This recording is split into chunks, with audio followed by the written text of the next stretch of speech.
ቸር አገልጋይ ማነው?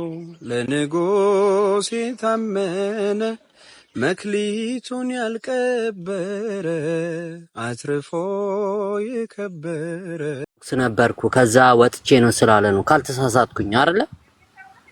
እኔ ኦርቶዶክስ ነኝ። አሁንም ካህን ነኝ ያላልኩት ነኝ። እኔ ካህን ነኝ አገልጋይ ነኝ። አዎ ፕሊዝ እንደዚህ አታርጉ ኪሩ። እሺ ከተታምና ፎቶግራፍ ካስደርጋለህ እኔ ያሳየኩኝ ያረጋሉ። እባካችሁ አትንጫጩ። ምንድነው የሆናችሁት? ረጋ በሉ ፕሊዝ። ቤቴንም ስሙን አታስጠፉት።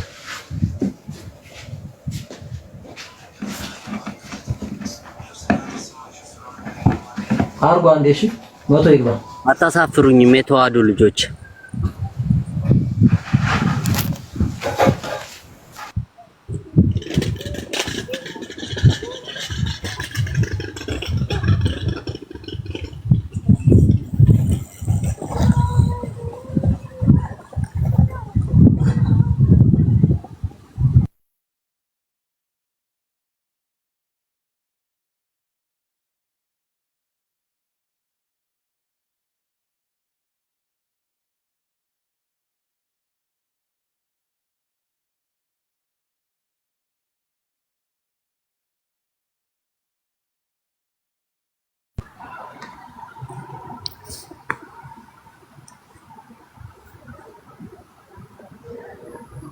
በመቤቴ ይዣችኋለሁ።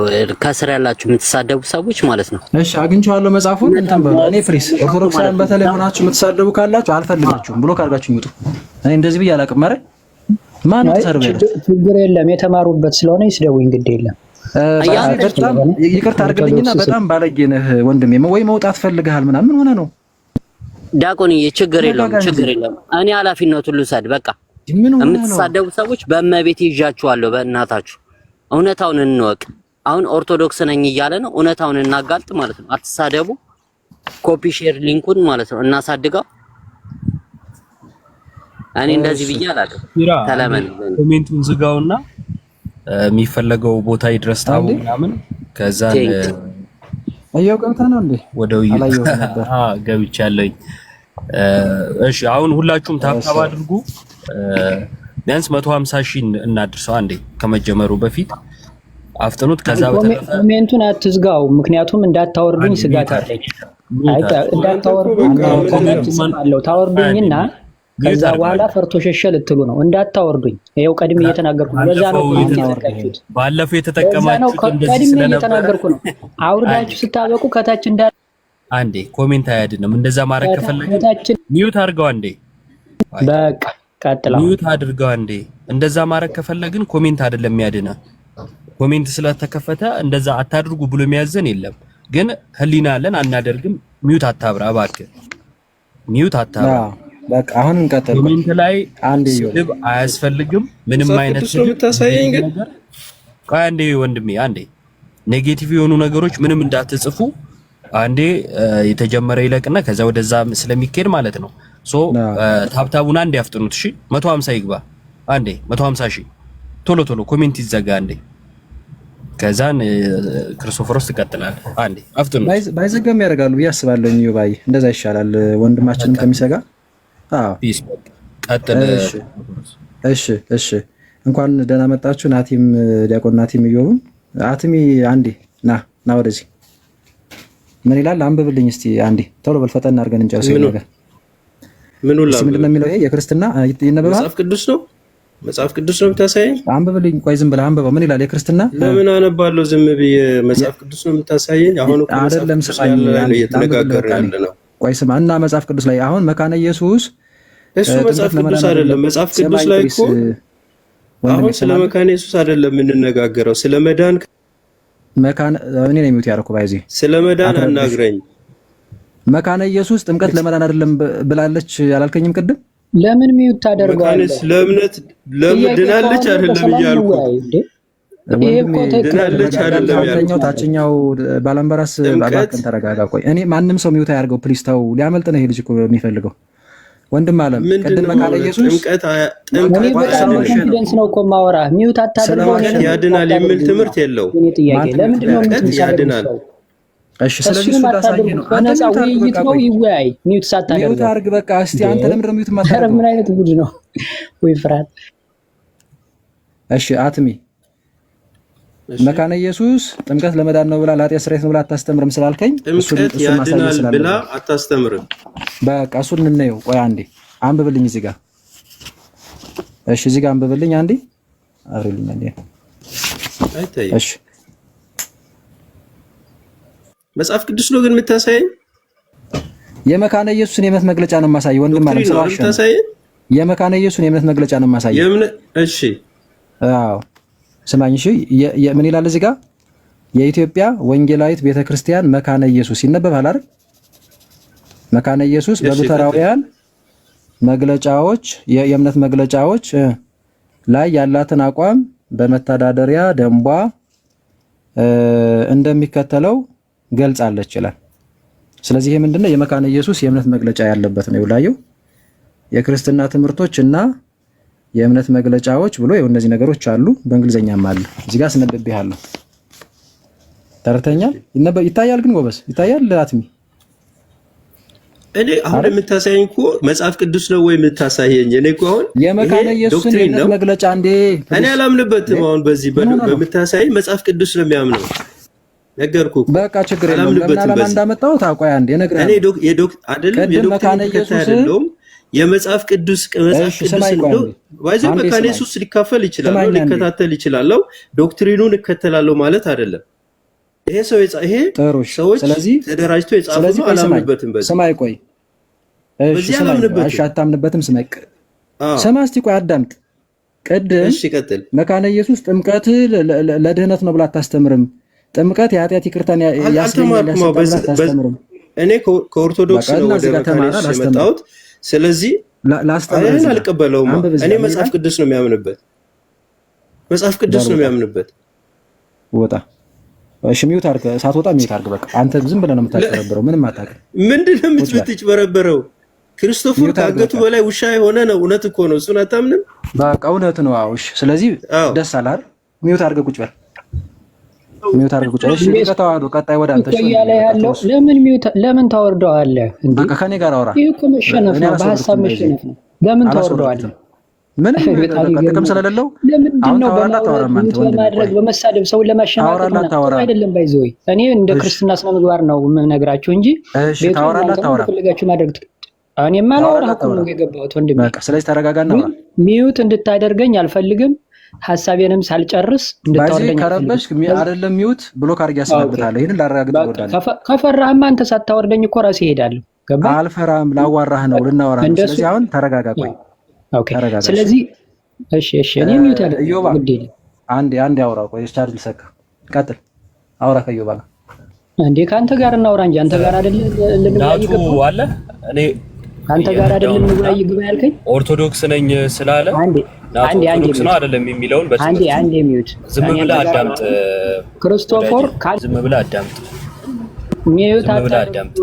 አይ እንግዲህ እየፈራችሁ ነው። ሚውት አታድርጉ። ፈርተሃል ራስህ። ለምን ከክርስቶፎር ጋር አንተ አሁን የመጣው ሚውት አድርግ ፕሊዝ። አንተ ነው ያስገባይ ክርስቶፎር። ካንተ ጋር ልወያይ ነው የገባሁት። እነሱ አዲስ ነው የገቡት። ካንተ ጋር እናውራ እንጨርስ። አትፍራ። እናወራለን። አዎ ችግር የለም። እንዴ መጽሐፍ ያወጣ ነው ብለህ ትሄዳለህ አንዴ ምናምን። ይሄ እንደ ፈራና እስቲ ቆይ ወንድማችን ተረጋጋ። ጠይቀኝ እኔ ልመልስ። አንዴ ተረጋጋ። ከዛ በኋላ ደግሞ እኔ መልሼ ቆይ ተረጋጋ። እንዴ ምን ሆነ ነው ዝም ብለህ ሳታቋርጥ የምታወራው? ናቲ ወይ አንድ ጥያቄ መጠየቅ ስለምፈልግ ከዛን ካንተ ጋር ያወራሉ ማለት ነው። አልቀበልም። ክርስቶፎር ጋር ልወያይ ነው የገባሁት። ለምን ሸሻህ? አሁን ክርስቶፎር ጥያቄ ጠይቀኝ እመልሳለሁ። ከዛ እኔ ደግሞ መልሼ እጠይቃለሁ። ያንተን ጥያቄ አልቀበልም፣ የማናችሁንም አልቀበልም። አሁን የገባችሁት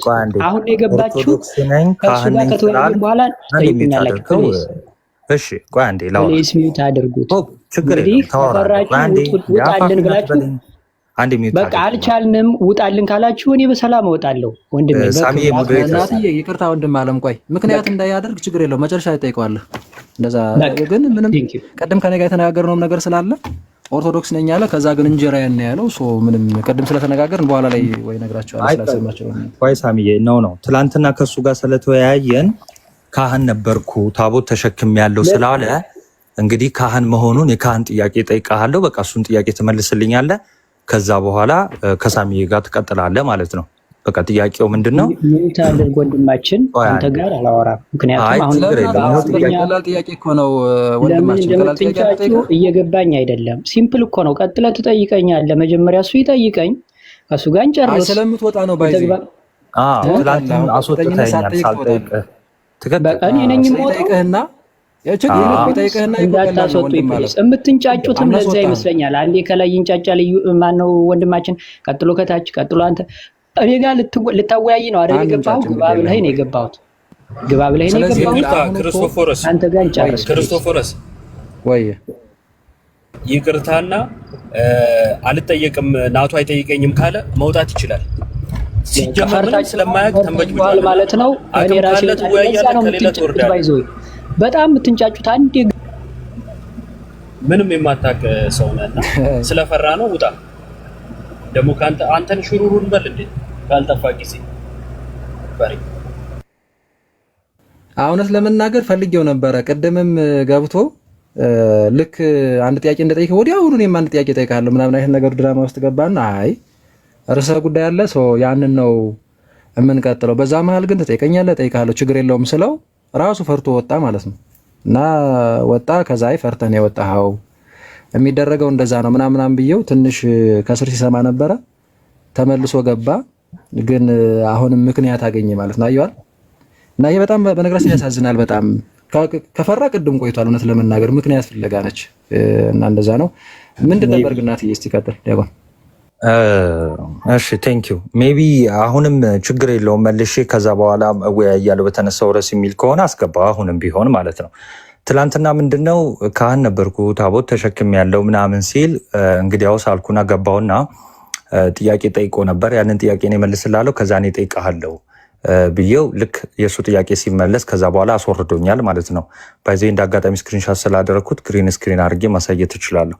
ስለዚህ ካህን መሆኑን ቼክ ማድረግ አለብን ማለት ነው። ስለዚህ ቤተክርስቲያን በአገልግሎት ውስጥ ያለ ጥያቄ ጠይቀዋለሁ።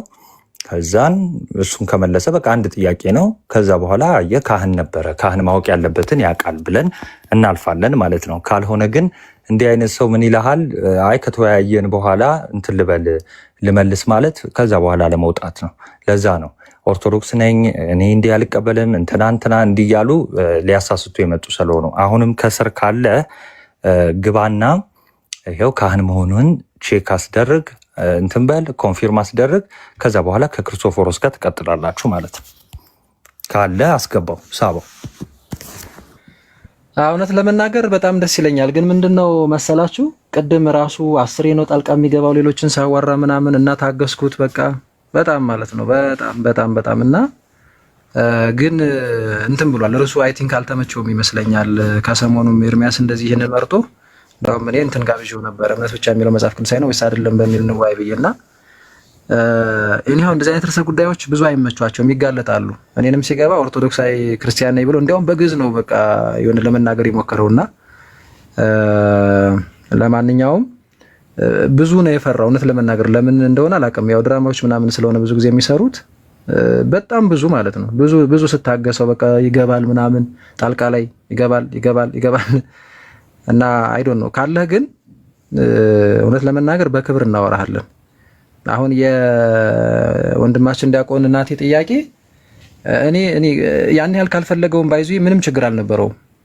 እኔ እንደዛ አይነት እምነት አለኝ። አይ ነው እረዳችኋለሁ። ግን ምንም አንዳንዴ እኮ ሰው ትቢቱ ራሱ በነገራችን ላይ በጣም ማለት ነው የሚናገረው ትቢት እንዴ አንተን ልፈራህ እንደዚህ ነው የሚልህ ምናምን እና የሚጋለጥ ስንቴ ነው። ለምሳሌ አሁን ቅድም ከታች ያሉትም ታዘባላችሁ ስንቴ ነው በቃ ምንድን ነበር ሲል የነበረው የሚጋለጥ ሚስጥር ስላለ ነው ምናምን ከታች እንትን የምትሉኝ ሚውትም የምታረጉኝ ምናምን የሚጋለጥ ሚስጥር ስላለ ይላል ማለት ደጋግሞ እና ምንም ነገር ግን የለም። እውነት ለመናገር ምንም አንተ የምታጋለጠው የተደበቀ የተሰወረ ቤተክርስቲያን ያልገለጠችው ምንም ነገር የለም።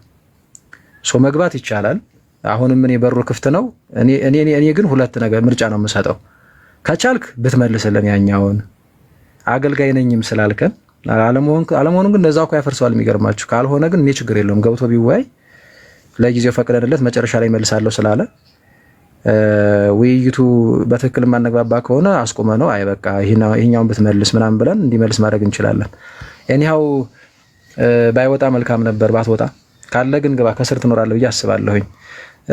እሺ አዳዲስ የገባችሁ አላችሁ። አይ ቲንክ ዋድ ወጣ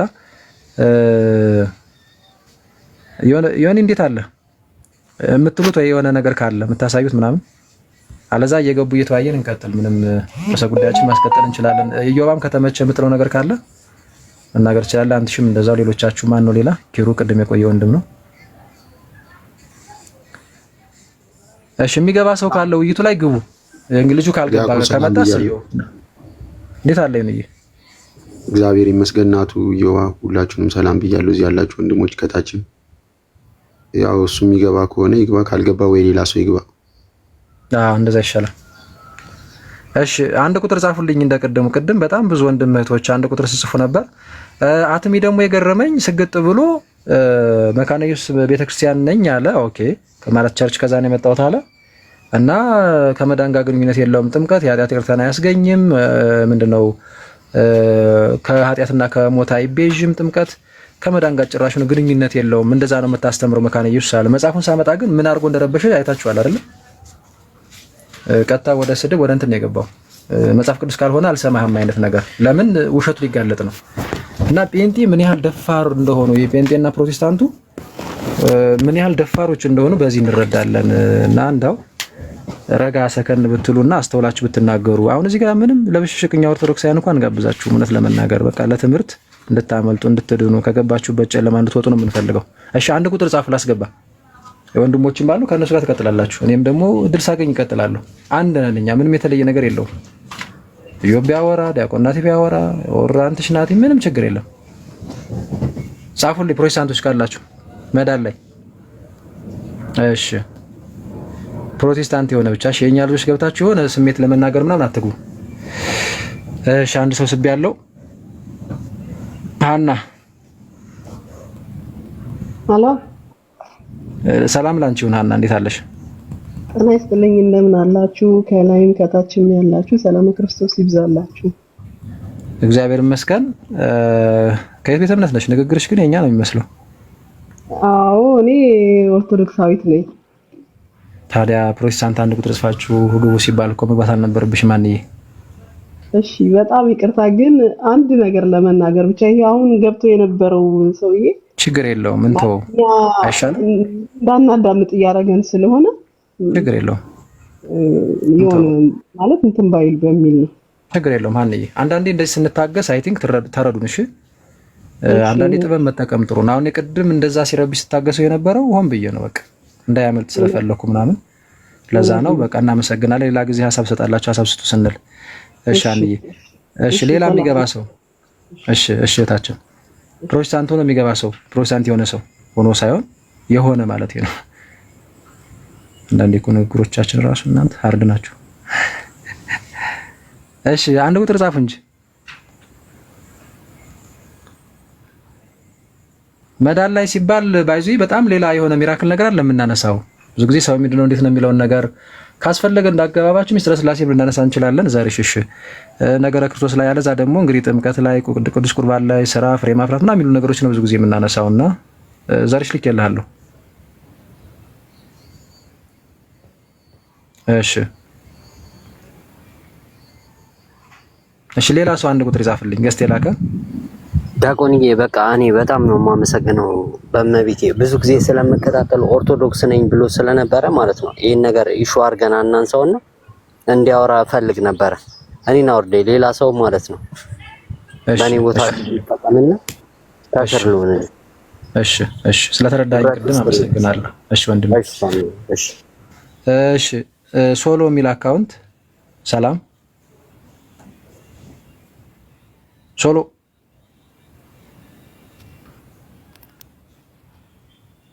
እሺ እስቲ አንድ ቁጥር ጻፉ። ገስት ላይ የላኩትን ከማስገባ ፕሮቴስታንት የሆናችሁ አንድ ቁጥር ጻፉና መዳን ላይ እንወያይ።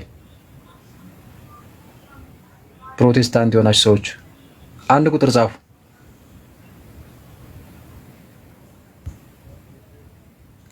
እሺ ምናልባት እስኪገቡ ዲያቆን ናቲ ኢዮብ እንትን ላይ ነው መሰለኝ እሱ እስኪመጣ እስኪ አንሳ አንተ መዳን ላይ ያለውን ነገር አንዳንድ ነገሮችን እስኪ አንሳ በንጽጽር መልክታችን ለሚሰሙ አይ ቲንክ 700 ምናምን ሰው አለ። እስኪ አንዳንድ ነገሮችን አንሳ። ለምሳሌ ጥምቀትን በተመለከተ እሺ ነው። እሺ ልጠብቅ። ኢዮብስ አለ አለው። ክርስቶፎሮስ እየነዳው ስለሆነ ድምጽ ይረብሻል ብዬ ነው። እሺ ችግር የለውም። እሺ ገስት ላይ እኮ ያላችሁ ሰዎች ስስብ ወይ እንትን አትሉም ወይ አሰሙንም ወይ መላካችሁን አታውቁም መሰል ወይም ደግሞ አይ ቲንክ ኦርቶዶክሳውያን ምትሆኑ ትችላላችሁ በሚል ነው። እና አንድ ቁጥር ግን ብትጽፉ በደንብ አድርገን መዋየት እንችላለን። እንግዲህ ለማንኛውም ማለት ነው አሁን ቅድም ስናነሳ የነበረው ለምሳሌ ማርቆስ 16 ላይ ያለውን አነሳን አይደል? እና እዛ ክፍል ላይ ስበኩ ይላል። ከዛ ያመነና የተጠመቀ ነው ያላመነ ግን ይፈረድበታል ነው የሚለው። እና እኔ በጣም የደነቀኝ ነገር አሁን ቅድም አንድ ወንድማችን ሲናገር የነበረው ይሄው በዚህ ጥቅስ መሰረት ጥምቀት ስርዓት ነው ለመዳን አይደለም ማለት አይደል? በዚህ ጥቅስ መሰረት ጥምቀት ስርዓት ነው ለመዳን አይደለም ማለት ግን የጠቀሰው ጥቅስ ምን የሚል ነው? ያመነና የተጠመቀ ይድናል የሚል ነው። እና ዋናው ደግሞ እምነት ነው ጥምቀት አይደለም ይላሉ ማለት ነው። ይሄ በጣም ፍጹም አጋንንታዊ የሆነ ትምህርት ነው። እንደዚህ አይነቱ አባባል ክርስቶስ ነው ስበኩ ከተሰበከ በኋላ ማመን ቀጥሎ መጠመቅ ከዛ መዳን የሚለው የሚመጣው ሶ መዳን የሚለው ነጥብ ማመንንም መጠመቅንም አይቀድምም። አንድ ሰው ካላመነስ ያላመነና ያልተጠመቀ አይልም። ሶዋት እና ምንድነው ያላመነ ይፈረድበታል ወይም አይድንም ማለት ጥምቀት ችግር የለውም ባይጠመቅም ችግር የለውም የሚለውን ያመጣል እንዴ? ስለ እምነት አወራን ማለት በነገራችን ላይ ጥምቀትን ኢግኖር እየገጨ ነው ማለት አይደለም። ያላመነ የሚፈረድበት ያላመነ ስለማይጠመቅ ነው። በቃ ካላመነ ኦልሬዲ ወደ መዳን አይመጣም እኮ እዛው ፍርድ ውስጥ ነው። ቢያምን ግን ቀጥታ ወደ ጥምቀት ነው የሚመጣው። እዛ ጋር ተናግሯል። ማመን፣ መጠመቅ፣ መዳን። ይሄ ምንድነው ለሚያገናዝብ ሰው ስብከትን መስማት ለሚችል ሰው ለዛ ሰው የሚነገረው እሱ ስለሆነ ነው። ማመን፣ መጠመቅ፣ መዳን የሚለው ማለት ነው። እና ይሰማል። ከዛ ከሰማ ማመን አለበት። ካመነ ይጠመቃል። ቀጥሎ ይድናል የሚለው ፖይንት ነው የሚመጣው። እሺ የገባችሁ ካላችሁ እንቀጥላለን። ከላይ ክርስቲያን አለ እንዴ? እስካሁን ገብተናል። መች ረስቻለሁ። ኤፍሬም አቤት። ኤፍሬም ይሰማል?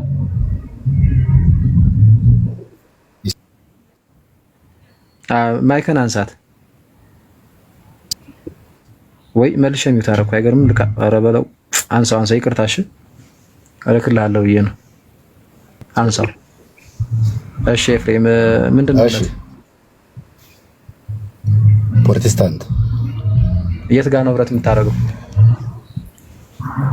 ቤተ እምነት ፕሮቴስታንት ነኝ ማለት የክርስቶስ አማኝ ማለት ነው። አይ ፕሮቴስታንት ተብሎ እንኳን የለም። የት ጋር ነው ህብረት የምታደርገው? የወል ስም ነው ህብረት የማደርገው። አዎ ህብረት የምታደርገው የት ነው? ፕሮቴስታንት ነኝ። አይበቃም? አይበቃም ማለት ለመናገር ፕሮቴስታንት ስለመሆኔ ካገለጽኩ አይበቃም? አይበቃም። ለምን መሰለ? ፕሮቴስታንት ያው የምታመልክበት ቸርች ማለት ነው እኮ የምታመልክበት ቸርች ተርጉምልኝማ። እሺ ቃለ ሕይወት እኮ ያ ነው እሱ ማለት ነው። ቃለ ሕይወት ቀጥሉ ዲያቆን። እሺ ቃለ እስኪ ትንሽ እስቲ ቅድም ስዳረግ ስለቆየው ቀጥል እስቲ ትንሽ እኔ አንዳንድ ነገሮችን ጠይቀው። እኔ አሁን ነው የገባሁት ስለ መዳን ስለሚል ርዕሱ አሁን ነው ያየሁት። ከዚህ በፊት የነበረውን አልሰማሁም እና እስቲ አንድ ዮኒ ጠይቀዋለሁ። ይመቻል? ቀጥሉ እርሶ ዲያቆን፣ ችግር የለም። እሺ ቃለ ሕይወት ነው አይደል ያልከው? እሺ ቅድም ጥምቀትን እያነሳን ነበርና የምትጠመቁት እናንተ ለምን ፐርፐዝ ነው? ለመዳን ነው? መጽሐፍ ስለሚያዘን ኢየሱስ ክርስቶስ ስለሚያዘን። ኢየሱስ ምን ብሎ አዘዘ? ጎሽ ኢየሱስ ክርስቶስ ሐዋርያትን ሲያዝ ሂዱና በአብ በወልድ በመንፈስ ቅዱስ ያዘዝኳችሁን እያስተማራችሁ እያጠመቃችሁ ደቀ መዝሙሬ አድርጉ ብሎ አስተምሯል ኢየሱስ ክርስቶስ። እሺ ደቀ መዝሙር ማድረግ ምንድን ነው? ምን ማድረግ ነው? ደቀ መዝሙር ማድረግ ማለት ነው። ኦኬ የክርስቶስ ማድረግ ማለት ተከታይ። ቴንክ ዩ። የክርስቶስ ተከታይ ማድረግ ማለት ነው። ያ ሰው ሳይጠመቅ በፊት የክርስቶስ ተከታይ አይሆንም እያለ ነው አይደል? ክፍሉ የተጠመቁ ነው የሚሆኑት እያለ ነው አይደል? እንዴት? ምክንያቱም እያጠመቃችሁ ነው ደቀ መዝሙር ወይም ተከታይ አድርጓቸው የሚለው። አንድ ነገር በዚህ አጋጣሚ ይቅርታ ጠይቃለሁ። ወይ አንዴ ይቅርታ ጠይቃለሁ። ለምን እንደሆነ ታውቃለህ? መኪና ውስጥ ነው ያለሁት፣ መጽሐፍ ቅዱስ አልያዝኩም። በነገራችን ላይ ነው የምልህ፣ መጽሐፍ ቅዱስ አልያዝኩም። የምታነሳውን ክፍል አንተ ራሱ በደንብ ትነግረኛለህ። ችግር የለውም እሱ ችግር የለም፣ እነግርሃለሁ። ኢትስ ኦኬ። ስለዚህ አንድ ሰው መጀመሪያ ምን መሆን አለበት? ለመጠመቅ ማመን አለበት። አንዴ ወንድሜ ቆይ፣ የጠቀስነውን ጥቅስ አልጨረስነውም። ደቀ መዝሙር ማድረግ ማለት የክርስቶስ ማድረግ ነው ብለኸኛል አይደል? አዎ። ሰው ደግሞ የክርስቶስ የሚደረገው ወይም የሚሆነው እዛ ክፍል ላይ በአብ በወልድ በመንፈስ ቅዱስም ተጠምቆ ነው እያለን ነው አይደል? አዎ። እሺ፣ የክርስቶስ ያልሆነ ሰው የዳነ ነው ያልዳነ? የክርስቶስ የሆነ ሰው ያልሆነ ያልሆነ በክርስቶስ ያላመነ ያልዳነ ሰው ነው። የክርስቶስ ያልሆነ ግን የክርስቶስ ተከታይ ያልሆነ ሰው ያልዳነ ሰው ነው የዳነ ሰው ነው? ያልዳነ ሰው ነው። ሰው ቅድም የጠቀስከው ጥቅስ ላይ የክርስቶስ አድርጓቸው የተባለ በአብ በወልድ በመንፈስ ቅዱስም በማጥመቅ ነው አይደል? ኦፍ ኮርስ ሳይጠመቁ በፊት የክርስቶስ አልነበሩም አይደል? አዎ። ያ ማለት ጥምቀት የክርስቶስ የምንሆንበት ነገር እንደሆነ የምንድንበት ሚስጥር እንደሆነ እየነገረ ነው አይደል ክፍሉ? ያው ስለዚህ ጥምቀት ለመዳን ነው ብለህ ታምናለህ? በዚህ መሰረት ለመዳን ማመን ነው መጀመሪያ። እሺ፣ ማመን ነው። እሺ፣ ጥምቀት አስፈላጊ አይደለም እያልኩ ነው። መጀመሪያ አንድን ነገር ማመን። ለምሳሌ ሰው በክርስቶስ ኢየሱስ ያምናል። አሁን ሳታምንማ አትጠመቅም እኮ። አሁን እኮ ይኸውልህ፣ ቴንክ ዩ። ሳታምን እኮ አሁን አንድ ሰው ወንጌል መስማት ማገናዘብ የሚችል ሰው እኮ ሳያምን ይጠመቃል እኮ አንልም። ካላመነ ፍርድ ውስጥ ነው አይደለ እንዴ? ቴንክ ዩ። ካላመነ ፍርድ ውስጥ ነው። ግን ያ ያመነ ሰው ግን የክርስቶስ የሚሆነው በአብ በወልድ በመንፈስ ቅዱስም ተጠምቆ ነው እያለን ነው አይደል ክፍሉ ቅድም የጠቀስከው? ኦፍ ኮርስ። አዎ። ያ ማለት የክርስቶስ መሆን ደግሞ መዳን ነው ብለኛል። ስለዚህ ያ ያመነ ሰው የሚድነው በእምነቱ ብቻ ሳይሆን አምኖ ሲጠመቅ ነው እኮ እያለን ነው። አምኖ ሲጠመቅ ነው እያለ ነው። ግን ሰው አሁን ለምሳሌ ከመጽሐፍ ቅዱስ ውስጥ ምንድነው እያለ ያለው? ክፍሉን ብታነብልኝ ደስ ይለኝ ነበር። እንግዲህ ሂዱና ነው የሚለው፣ አሕዛብን ሁሉ በአብ በወልድና በመንፈስ ቅዱስም እያጠመቃችሁ ደቀ መዛሙርት አድርጓቸው ይልና ያዘዝኳችሁን ሁሉ እንዲጠብቁ እያስተማራችኋቸው ደቀ መዛሙርት አድርጓቸው። እንደውም ባይዚ ግሪኩ ደቀ መዝሙር አድርጓቸው ካለ በኋላ ነው ማስተማር የሚመጣው። ስለዚህ አሁን ደቀ መዝሙር ማድረግ የክርስቶስ ማድረግ ነው። የክርስቶስ መሆን ደግሞ መዳን ነው ብለኸኛል፣ የክርስቶስ ተከታይ መሆን። ስለዚህ አሁን ክፍሉ እየነገረን ያለው ሰው የክርስቶስ የሚሆነው ከተጠመቀ፣ ልክ ሲጠመቅ ከሆነ ሰው የሚድነው ባመነበት ቅጽበት ሳይሆን አምኖ ልክ ሲጠመቅ እንደሆነ እየነገረን ነው። ስለዚህ ጥምቀት ግዴታ ለመዳን አስፈላጊ እንደሆነ እየነገረን ነው ክፍሉ። እሺ፣ ሌላ አልጥቀስልህ። አያስፈልግም እኮ እያልኩ አይደለም። ጥምቀት ግን መጀመሪያ እሺ፣ ለመዳን ያስፈልጋል። ለመዳን ማመን አለበት። እሺ፣ ግን ጥምቀት ለመዳን ያስፈልጋል? አስፈልጋል። ጎበዝ። እሺ፣ ስለዚህ ያመንና የተጠመቀ ይድናል የሚለው የማርቆስ ወንጌልንም ትቀበለዋለህ ማለት ነው ቀጥታ? አዎ እቀበላለሁ። አዎ፣ ለምን አልቀበልም? 100%። እሺ ኤፍሬምዬ፣ ስለዚህ አንድ ሰው ለመዳን አምኖ መጠመቅ አለበት እንጂ ባመነበት ቅጽበት አይደለም የሚል ነው ብለህ ታምናለህ ማለት ነው? ባመነበት ቅጽበት ይድናል ብዬ አምናለሁ እኔ። አይ ለምን ካልከኝ ሌሎች ክፍሎችም ስላሉ። እሺ፣ ምን አይነት ክፍሎች አሉ? ለምሳሌ ኢየሱስ ክርስቶስ ስለዛ ስለ በግራ በቀኝ ተሰቀለው አብሮት ከተሰቀሉት ኦኬ ጎሽያ ደስከሽ መጽሐፍ ቅዱስ መኪና ውስጥ ነው ያለው። ሐሳባችሁ ደስ ስላለ ችግር የለም። አዎ አሪፍ ነው። አይዞህ አንተም ተመችተኛል ኤፍሬም። ጥሩ እንደዚህ ቃል እግዚአብሔር እንደዚህ በእርጋታ ስንማር አየህ እግዚአብሔር ራሱ በቃ ያስተምራል እኮ። በቀኝ የተሰቀለው አልከኝ፣ ግን በቀኝ የተሰቀለውን ሰውዬ በመጀመሪያ ደረጃ ላልተሰቀለ ሰው ምሳሌ አድርጎ መጥቀስ ተገቢ ነው? እጅና እግሩን ላልተቸነከረ ሰው እንደሱ የኔ ሐሳብ እንዳንተ አይደለም መረዳቴ። እሺ እንደምንድን ነው? በቀኝ የተሰቀለው ሰውዬ እኔ ጠየቅኩህ። እሺ እንደው እጅና እግሩን የተቸነከረን ሰውና እንደዚህ በኖርማል ሁኔታ ውስጥ ያለን ሰው አንድ አድርጎ ማየት ራሱ ተገቢ ነው ብለህ ታስባለህ? እንደው ላይምሮ ራሱ ተገቢ አይደለም። ግን ለመዳን ደግሞ የግድ በአጭር ልመልስልህ። አሁን ይሄንን ያዝልኝ። አሁን ተገቢ አይደለም ያልከውን ማለት ነው። አንድ ስለተረዳሁ ነው። እሺ ምንም አንድ ይሄን ያዝልኝ። ሁለተኛ ደግሞ ክርስቶስ ሂዱና አጥምቁ ብሎ ሐዋርያትን የላካቸው ያመነ ይጠመቅ ይሆናል ብሎ የላካቸው ሞቶ ከተነሳ በኋላ ነው ወይስ ከመሞቱ በፊት ነው? ከመሞቱ በፊት ኖ ሞቶ ከተነሳ በኋላ። ሞቶ ከተነሳ በኋላ። ጎበዝ ኤፍሬም። አይኸው ማቴዎስ 28 እና ማርቆስ 16። ስለዚህ ጥምቀት አሁን የምንድንበት ሚስጥር ተደርጎ አጥማቂም የተላከው ክርስቶስ ሞቶ ከተነሳ በኋላ ስለሆነ ይሄ ሰው አይመለከተውም ማለት ነው። ስለዚህ ይህን ሰው ሪፈረንስ አድርገን መጥቀስ አንችልም። አንደኛ እጅና እግራችን አልተቸነከረም። ሁለተኛ ጥምቀት ራሱ አጥምቁ ብሎ ደቀ መዛሙርት የላከው ሞቶ ከተነሳ በኋላ ስለሆነ እሱ በፊት ነው ገና እያንቀላፋ ያለው አብሮት ከጌታ ጋር እየሞተ ያለው። እነዚህን ፖይንቶች ያዛቸው። ስለዚህ አሁን ይህን ሰው ምሳሌ አድርጎ ጥምቀት እኮ ለመዳን አይሆንም ብሎ ምሳሌ አድርጎ ለመጥቀስ ትክክል አይደለም። ሶ ፊት ለፊት ላጠቃልልህ እንደዚህ ፊት ለፊት የተጻፈውን ታምንና ያመንና የተጠመቀ ይድናል፣ አሕዛብን ሁሉ በአብና በወልድና በመንፈስ ቅዱስ የሚያጠምቃቸው ደቀ መዛሙርት አድርጓቸው የሚለውን ክፍል ተነሱ፣ ምንድነው ኃጢአታችሁ ይሰረይ ዘንድ ተጠመቁ፣ ተነስ ስሙን እየጠራ ተጠመቅ ከኃጢአትህም ታጠብ የሚለውን ትቀበልና ማለት ነው። ከዛ ግን ደግሞ ለምሳሌ አሁን አንድ ከእስልምና የመጣ ሰው ሰበክ ነው አመነ እና ለምን ታምናለህ ምናምን ተብሎ ለምሳሌ ሰዎች ገደሉት እንበል፣ ግን አልተጠመቀም። አሁን እንዲህ አይነት ኤክሴፕሽናል ነገሮች ፊት ለፊት የተጻፉ አይደለም። ይሄ ሰው ይድናል ወይስ አይደለም የሚለው ለምሳሌ አንድ ሰው አምኖ በዛ ቅጽበት ሰዎች ቢገሉት ምን ይሆናል? ሊጠመቅ ሲሄድ መኪና ቢገጨው ተብሎ አልተጻፈም ፊት ለፊት። አሁን ተመልከት፣ ፊት ለፊት ያልተጻፉ ኬዞችን አመተን ፊት ለፊት የተጻፈውን ነገር አንክድም እኛ።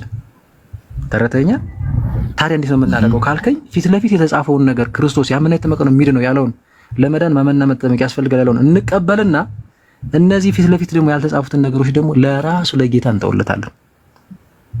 እንናገር ካልን ደግሞ ፈራጅ እሱ አይደለ? እንናገር ካለ ደግሞ በፍጹም ትህትና እንዳው ነገሮችን ከግምት ውስጥ አስገብተና ከሱ ፍቅርና ፍትሃዊነት አንጻር አረ እንደዚህ ያለውማ ይድናል፣ እንደዚህ ያለው ግን እንደዚህ ከሆነ እምነቱ አይድንም ብያል ልንበይን እንችላለን። ግን እኛ ያው ትክክለኛ ፍርድ ደግሞ ላንፈርድ እንችላለን ፊት ለፊት ስላልተጻፈ። ስለዚህ ዝም ባለበት እኛ ክርስቲያኖች ብዙ ጊዜ ዝም ብንል ነው የሚያዋጣው። መጽሐፉ ዝም ሲል እኛም አብረን ወይ ደግሞ አባቶችን እናያለን ማለት ነው። አየው። ስለዚህ አሁን ፊት ለፊት የተጻፈው ምን የሚል ነው ኤፍሬም? እናጠቃል ያመንና የተጠመቀ ነው የሚድነው የሚለው በእምነት ብቻ ይድናል የሚል ትምህርት የለም። ያመንና የተጠመቀ ይድናል። ለምሳሌ በዚህ ከጥምቀት አንፃር ይላል። ሌላው ቀርቶ ከኃጢአታችን የምንታጠበው ቅድም ጠቅሼልህ ነበር። ስንጠመቅ እንደሆነ ታውቃለህ ኤፍሬም? ማለት ጥምቀት ብዙ ማለት ጥምቀት መቼ ነው ሲጀመር? አሁን ለምሳሌ አንተ ተጠምቀህ አሁን ነው ሰው የሚጠመቀው። በሰማንያ ቀናት የሚያገናዝብ ሰው አሁን ነው የሚጠመቀው። ቃሉን ሰምቶ ጀነራል ልንገር ዝም ብለህ የሚያገናዝብ ሰው እኮ ቃሉን ሰምቶ ቃሉን ይሰማልና ከዛስ ያምናል አይደለ? ቃሉን ይሰማል ያምናል፣ ከዛ ነው የሚጠመቀው እኮ። አሁን ለምሳሌ እኔ ጥያቄ ነበር ራሱ የሚያገናዝብ ከሆነ አላምንም እኮ ካለህ እኮ በቃ ኦልሬዲ ፍርድ ውስጥ ነው ጥለው ነው የምትሄደው። ጥያቄ ግን ምንድነው መሰለህ አንዱ መዳን የሚባለው አንዱ ማለት ነው ኤፍሬም ከኃጢአት መታጠብ ነው አይደለም? መንጻት ነው። ትክክል አይደለም ማለት ጎበዝ። ከኃጢአትም መታጠብ ነው፣ ከዘላለም ሞትም መዳን ነው። ይሄን እንደታውቃለህ መቼም። በጣም ከኃጢአት መታጠብ አንፃር ግን ካወራን አንዱ መዳን የሚባለው ከኃጢአት መታጠብ ነው። ቅድም ያመንና የተጠመቀ ይድናል አለን ማለት በሌላ ቃል ምን ማለት ነው? ያመንና የተጠመቀ ከኃጢአት ይታጠባል እያለ ነው አይደለም? ከኃጢአት መታጠብ አንፃር ስናየው አሁን ይሄንን ግን ቃል በቃል ላሳይ ከመጽሐፍ ቅዱስ ከኃጢአታችን የምንታጠበው ስንጠመቅ እንደሆነ አምነን ስንጠመቅ። እሺ ጳውሎስን ያሳመነው ማን ነበር? ማን የሰበከው? ማን የጠራው? ክርስቶስ ራሱ። ደማስቆ መንገድ ላይ 19 አይደለ? ከዛ ግን ማንነቱን ነገረው። እኔ ማንነት ሲለው እኔ የናዝሬቱ ኢየሱስ ነኝ ሲለው ጳውሎስ ምንድን ነው ያለው? ጌታ ሆይ እንደዛ ሲለው ጳውሎስ ምን ብሎ መለሰ? ጌታ ሆይ ምን ላድርግ ይላል አይደል? ከዛ ምን ይለዋል? ሂድ የምታደርገውን ይነግሩሃል። ወደ ቤተክርስቲያን ላከው፣ ወደ ክርስቲያኖች። ከዛ ሂዱ ምን አለ? ሐዋርያት ላከው፣ ወደ ሐዋርያት ላከው። ቤተክርስቲያን ስትል እዚህ ጋር ወደ ሐዋርያት ላከው እያልክ ቤተክርስቲያን ማለት አማኞች በአጠቃላይ ሐዋርያትን ጨምሮ ማለት ነው። ምንም ችግር የለም። ቤተክርስቲያን ስትል ከታች ሌሎች እያዳመጡ ስለሆነ ወደ አማኞች ላከው። ቤተክርስቲያን ማለት እኮ አማኞች ማለት እኮ ነው። ቁጥር 1 ህንጻው ቤተክርስቲያን ይባላል። እኛ ቤተክርስቲያን ስል ቁጥር 1 የአማኞች ህብረት አንድነት ነው። እሺ ብቻ ሂድ የምታደርገውን ይነግሩሃል ተብሎ ከዛ ሐናንያ የሐዋርያት ሥራ ምዕራፍ 22 ላይ ያገኘዋል። ከዛ አይኑ ተይዞ ነበረ። የአይኑ ቅርፊት ምንድነው ከአይኑ ላይ እንደ ቅርፊት ይወርዳል ሲጸልይለት። ከዛ በኋላ ግን የምታደርገውን ይነግሩሃል ተብሎ ነበር አይደል? ምስክርነት ከሰጠ በኋላ አሁን ጳውሎስ አምኗል ማለት ነው። ሲላክም ሲጀምር ሳይሆን አልተላከም፣ ባያምን ያንገራግር ነበረ። ከዛ ግን ታዞ ይሄድና ከዛ ምን ይባላል መሰለህ? ተነሳና ስሙን እየጠራ ተጠመቅ ከኃጢአትህም ታጠብ ይለዋል። ጳውሎስ አምኖ ክርስቶስም ተመልከት ተገልጦለት፣ ግን የላከው የምታደርገው ይነግሩሃል ነበር። ምን አድርገህ ተባለ? ተነስ ስሙን እየጠራ ተጠመቅ ከኃጢአትህም ታጠብ፣ አትዘግይ እንደውም ይለዋል ሐናንያ። ስለዚህ ጳውሎስ ራሱ ከኃጢአቱ የታጠበው ሲጠመቅ ነው። ልክ አምኖ ሲጠመቅ ማለት ነው እንጂ ባመነበት ክርስቶስ ሳይጠመቅ በፊት ከኃጢአት መታጠብ የሚባል ነገር የለም። አሁን ያመነ የተጠመቀ ከኃጢአቱ ይታጠባል ያልኩ ቅድም አንዱ ይሄ ነው። ሁለቱም የሚለያዩ ነገሮች አይደሉም። አሁን አይደል ለመዳን ጥምቀት ግዴታ ወሳኝ ነው። ባይዚ እስቲ አንድ ጥያቄ ልጠይቅህ። አንዴ እየሰማኸኝ ነው? ፍሬም እየሰማሁ ነው። ኢየሱስ ካንተ ጋር አቤት፣ እየሰማሁ ነው። እሺ አይ ቲንክ ያዝ እያደረገ ነው መሰለኝ ኔትወርኩ። እሺ አንድ ሰው ማለት ነው። እሺ ወንድ ማለት አንድ ሰው ማለት ነው የክርስቶስን ትምህርት ሳይቀበል በክርስቶስ አምናለሁ ማለት ይችላል? አይችልም። የመዳን ትምህርት ዋና ትምህርት ነው አይደለም? ዋና እንጂ ዋና ከመዳን ትምህርት ላይ በነገራችን ላይ ዋና የለም። ቀዳሚ ዋና አስፈላጊ ምንም ጥርጥር የሌለው። እሺ ስለዚህ አሁን ሰው እንዴት ነው የሚድነው? አምኖ ተጠምቆ ነው ወይስ በእምነት ብቻ የሚለው? አሁን አየው አይደል ዋና ይሆናል። አየው በእምነት ብቻ ነው የሚለው የክርስቶስ ትምህርት አይደለም። ስለዚህ ሰው የሚድነው በእምነት ብቻ ነው ብሎ ከሆነ ያመነው ይሄ ሰው ክዷል። ክርስቶስ ከሱ ጋር የለም። አየው ዋና ሰው አሁን ወዴት ሐሳብ ልትሄድ እንደፈለግ አልገባኝም። በነገራችን ላይ ግን አሁን ልትለ ያለውን ሐሳብም ሰዎች አሁን ለምሳሌ እንደ ፕሮቴስታንት እኔ እንዳለሁበት አስተምሮ የሚሉበት አውድ ይለያያል። አንተ አሁን በእምነት ብቻ የምትለውን ነገር የሚሉበት አውድ ይለያያል። ወደዛ እየሄድክ ከሆነ ማለት ነው። አይ በእርግጥ ይኸውልህ ለምሳሌ እምነት ብቻ አሁን ለመዳን ስራ ያስፈልገዋል ልትል አስበህ ከሆነ ይቅርታ አይደለም ቆይ ስራ አይደለም እያነሳን ያለ ነው። ስራ ሳይሆን እያነሳን ያለ ነው ጥምቀት ላይ ነው። ለምሳሌ አንተ ከቃለ ሕይወት ነኝ ብለኸኛል። እሺ ልምጣልህ በቃ ሐሳብ ስለገባ ከቃለ ሕይወት ነኝ ብለኸኛል። ቃለ ሕይወት ሰው የሚድነው አምኖ ሲጠመቅ ነው ብላ አይደለም የምታስተምረው፣ በእምነት ብቻ ነው። ጥምቀት ለመዳን አይደለም የምትለው። አየው ለምሳሌ አሁን አንተ እዚህ ጋር ስንማማር ተቀበልከው ቃሉን። አይ ያመነ ነው የሚለው ጥምቀትም እዚህ ጋር የጳውሎስን እንዳሳዩ ሌላም ልጨምርልህ እችላለሁ። ከኃጢአታችን የምንታጠብበት እንደሆነ አየን ለምሳሌ በጥቂቱ ማለት ነው 3 ምናምን ጥቅሶችን አይተን። ቃለ ሕይወት ግን ኤፍሬምዬ ጥምቀት ለመዳን አይሆንም። በቃ ልክ ሰው ባመነበት ቅጽበት ድኖ ከዛ ዝም ብሎ ለምስክርነት ለስራ ስለሆነ ለምስክርነት ነው የሚጠመቀው ነው የምትለው። እምነት ብቻ ስትል ቃለ ሕይወት ጥምቀት ለመዳን አይሆንም እያለች ነው። አሁን ይሄ ክደት ነው። አየሁ አይደል? የክርስቶስ ትምህርት አትቀበልም። ለምሳሌ ቃለ ሕይወት በዚህ አንተ ቃለ ሕይወት ሳርለኝ ያለው በነገራችን ላይ አዳም ለምን ቃለ ሕይወት ውስጥ ነው ያለው አይደል? ስማኛ አንተ አይደለም ያለው አይደል? እኔ ቃለ ሕይወት ውስጥ ነው ያለው። ቃለ ሕይወት ነው ያስተማረችኝ። የተጠመቅኩት ቃለ ሕይወት ውስጥ ነውና ቤቱን ማውቀው እኔ ነኝ። ያንንም እኔ የተማርኩትን የወሰድኩትን ነው እየነገርኩ ያለሁት። አይ እንደሱ እንኳን አስሪስ ነው የምነግርህ። እውነቴን ነው። እኔ የተማርኩትን ነው እየነገርኩ ያለሁት። አንዴ እሺ ቆይ እንዲያርግ ወንድም ማለት እነዚህን ጥያቄዎች ያዝልኝና አሳይመንት ሰጣለሁ። ነገ እንገናኛለን። ሰላም ብናድር ኢትዮጵያ ነህ። ሰላም ብናድር ወይ ሰላም አድረን ብንውል ውጭም ከሆንክ ያዝልኝን ጥያቄ አንደኛ ሂደህ ቸክ የምታደርግልኝ ጥምቀት አያስፈልግም አንልም፣ ግን ለመዳን አያስፈልግም ነው የሚሉ ቸክ አድርግ። አንድ አይውልህ።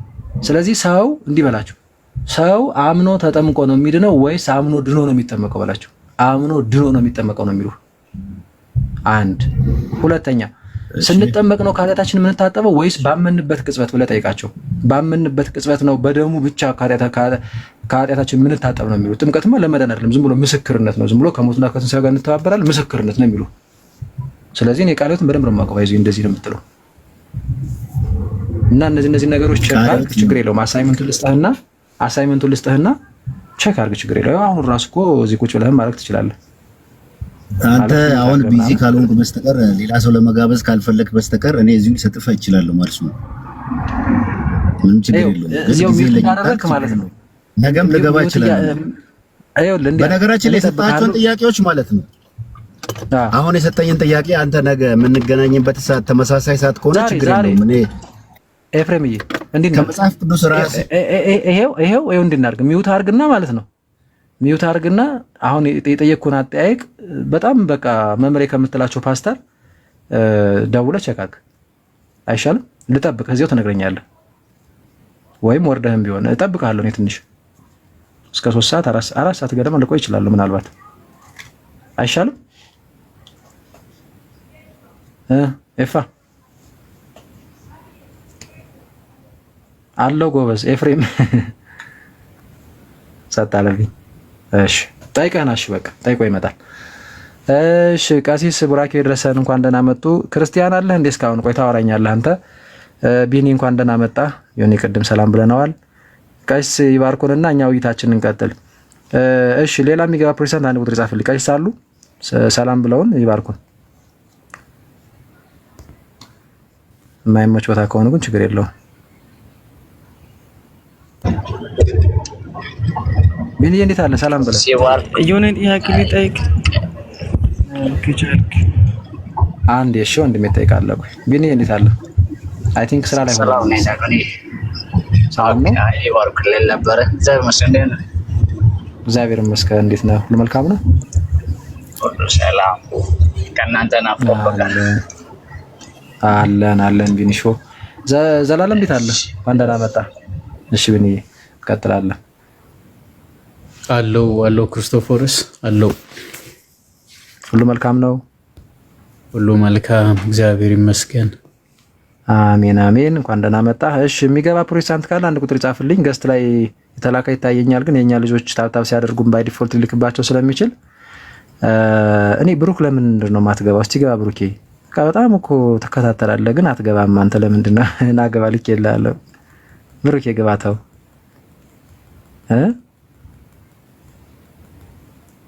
እሺ ቤቲ ምንድን ነው? ምን አርሽ ላይ መውጣት ፈልገሽ ነው? ምን አርሽ አሁን ምን አርሽ ላላህ እንጂ ደግሞ ምንድን ነው ለቤቲ? እሺ አንድ ቁጥር ጻፉልኝ እንጂ ጋይስ እና ክርስቲያን ወንድሜ ማስተናገድ እችላለሁ፣ ግን እናንተ እንድትገቡ ነው። ታብና ኮፕ ሊንኩን በደንብ እንትን በሉት እሺ። ቢዚ የሆነብኝ ነው አይ ቲንክ ቻርጀርም ሰክቻለሁ። በዛ ላይ ደግሞ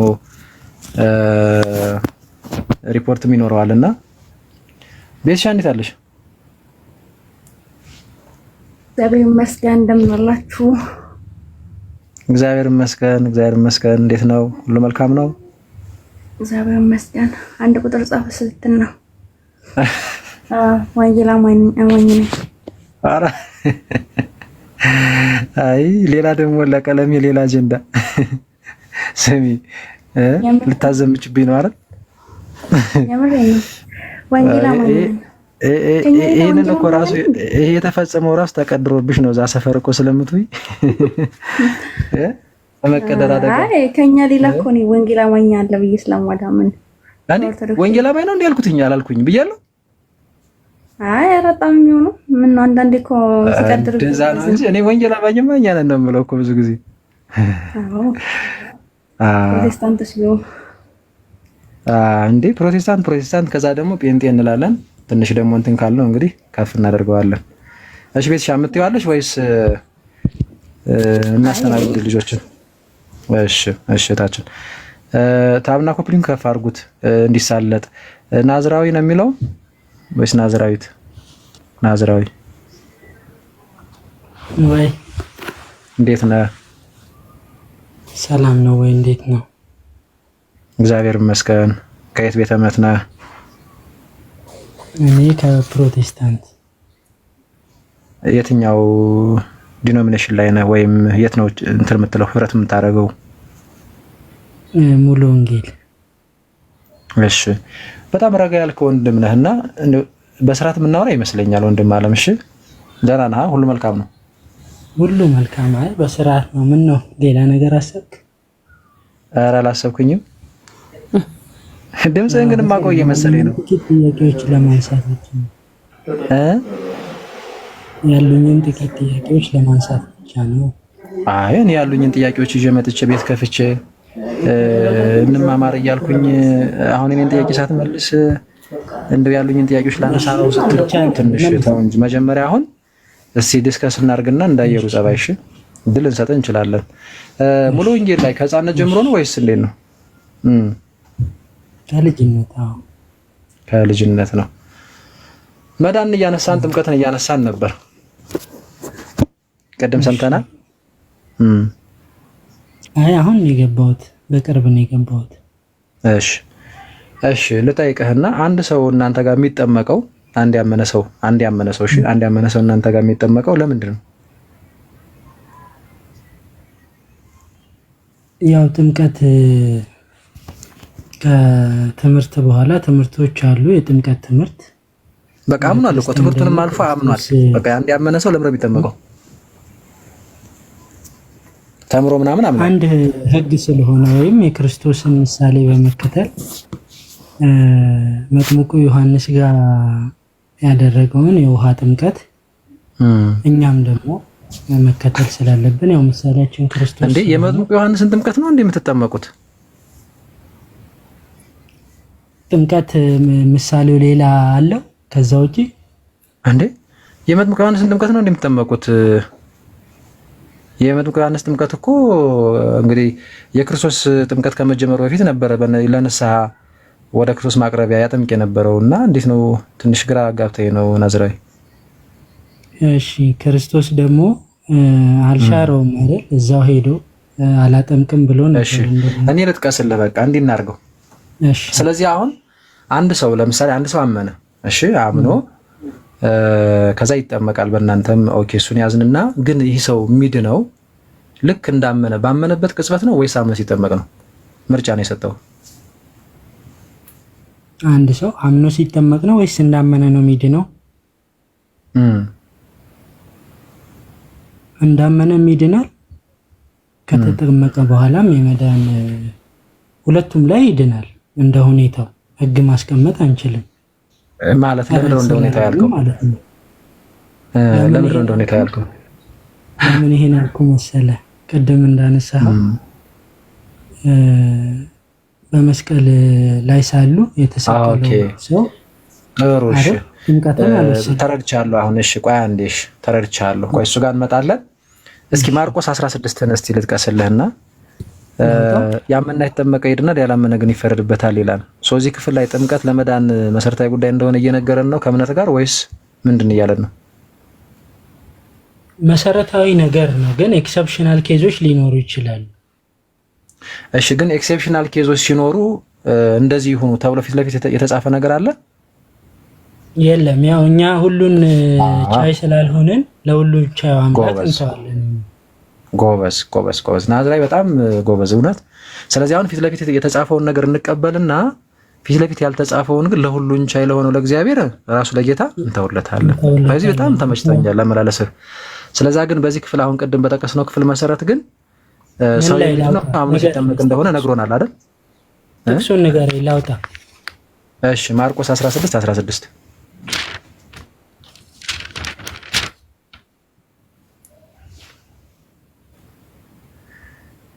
እሺ ያወጣው ነው። ኮፕሊንኩን ከፍ አድርጉት እስቲ ጎበዝ፣ አይታየኝም። 3 ነጥብ ምናምን ነው የሚለው። እሺ ያመነ የተጠመቀ ማርቆስ 16:16 ያመነ የተጠመቀም ይድናል፣ ያላመነ ግን ይፈረድበታል። ግን አሁን እዚህ ጋር ራሱ ለማየት ብንሞክር ያመነ የተጠመቀ ይድናል፣ ያላመነ ያልተጠመቀ ግን ይፈረድበታል አይደለም። ካየኸው ሐሳቡ አይልም አለማመን ለፍርድ ተጠያቂ የሚያደርገው አለማመን ይላል እንጂ ግን አለማመን ብቻ አንዴ ቆይ የናዝራዊ እንደናሳጥረው ስለተረዳው ያላመነ ይፈረድበታል ይላል ግን እንጂ ባለማመኑ ብቻና ብቻ ነው የሚፈረድበት ግን ብሎ ጥምቀትን ኢግኖር አያደርገውም እኮ አይደል? ብቻ ነው ያስገባል። ስለዚህ አሁን ክፍሉ ምን መሰለህ እና ላስረዳ ቆይ እንግባባና እንለፍ። ቅድምም ስለተግባባንበት ብዙ እንዳንቆይበት ቀላል ስለሆነ ማለት ነው። አሪፍ ነገር ነው ያነሳው። ግን ያላመነና ያልተጠመቀ ይፈረድበታል ብሎ መናገር አይጠበቅበትም። ለምን መሰለህ? አንድ ሰው ገና ከጅምሩ ካላመነ በቃ ወደ ጥምቀት አይመጣም፣ ፍርድ ውስጥ ነው። እሱን ነው ክርስቶስ የተናገረው። በአውዱ መሰረት ወንጌል ለተሰበከ ሰው ቀድሞ ማመን አለበት እኮ አይደል? ከመጠመቁ በፊት። ስለዚህ እምነት ስለሚቀድም አላመነም ማለት ይህ ሰው በቃ ሲጀምር ወደ ጥምቀት አታመጣው። ለዛ ነው ያላመነ ይፈረድበታል የሚለው። ቀጣይ ስቴፕ አይመጣም። ካመነ ግን ቀጣው ወደ ምን ነው የሚመጣው? ድኖ ሳይሆን መዳን ሳይሆን መጠመቅ፣ ከዛ ነው ይድናል የሚለው። ስለዚህ ማመንም መጠመቅም ለመዳን ምንድናቸው? ወሳኝ ክራይቴሪያዎች ናቸው አይደለም? በክፍሉ መሰረት እውነት ነው። እሺ። ስለዚህ ይህንን ያዝና ሌላ ክፍል ላይ ደግሞ ልውሰድ። መዳን ሲባል ናዝራዊ መዳን ስትል አሁን አንተ ከኃጢአት መታጠብም ነው አይደል መዳን የሚባለው? ነው ሰው ከኃጢአት ሆኖ ድኗል ይባላል? አይድንም። ከነ ኃጢአቱ ከሆነ ያልዳነ ሰው ነው አይደለ? ኃጢአተኛ ከሆነ ከነ ኃጢአቱ ገና ኃጢአቱ ይቅር ካልተባለለት ከኃጢአቱ ካልታጠበ ወይም የኃጢአት ስርየት ካላገኘ ያልዳነ ሰው ነው አይደል? ዳነ የምንለው ከአንዱ ከኃጢአቱም ሲነጻ የኃጢአት ይቅርታን ሲያገኝ ነው አይደለ? ያው የኃጢአት ይቅርታ መንገዱ አንድ ነው፣ ንስሐ ነው ብዬ አምናለሁ። ንስሐ ብቻ? ሌሎችም አሉ። ሌሎችም ይኖራሉ። ለምሳሌ ጥምቀትማ አንዱ የእምነት ስርዓት ነው። ልክ ነው፣ ያስፈልጋል። መጠመቁም በራሱ የእምነት ስርዓት ነው ብቻ ሳይሆን አሁን ቅድም በጠቀስነው ጥቅስ ለመዳን ወሳኝ ነገር ነው አይደል? ተግባብተን ነበር እንዴ? ያስፈልጋል። እኔ አሁን ይኸውልህ እንደ ተቋም ሳይሆን በመጽሐፍ ተረድቻለሁ። አሁን አንተ እንደ ተቋም መከርን ማታረቅበት እድል ካለ ግን አሁን እንዳልከው እንዳመነ የሚሞት ሰው አደጋ ውስጥ እነሱን ተዋቸው። ቆይ ለጊዜው ምክንያቱም ቢሞትስ እንደዚህ ቢሆንስ ብለን ዶግማ እንሰራም። ቅድም እኮ ጥሩ ምላሽ መልሳል ናዝራዊ። ለባለቤቱ እንተዋለን ያልከው በቃ እሱ ትልቅ መልስ ነው። እሱ በጣም ነው የሚያግባባን እሱ። አሁን እንደሱ ኤክሴፕሽናል ነገሮች ለጌታተነት የተጻፈውን እሱን ነው የምናምነው፣ ፊት ለፊት የተጻፈውን። ኦኬ። ስለዚህ ቅድም ከኃጢአት መታጠብ መዳን ነው ተባብለን ነበረ እና ንስሐ እውነት ግን ያስፈልጋል። ግን ንስሐ ብቻ ሳይሆን ከንስሐ በኋላ ሰው መጠመቅ አለበት። ባይዚ የኃጢአት ስርየት እንዲያገኝ መጠመቅ አለበት። እሺ የሐዋርያት ሥራ ምዕራፍ 2 እናውጣልኝ እስኪ። ሐዋርያት ሥራ ምዕራፍ 2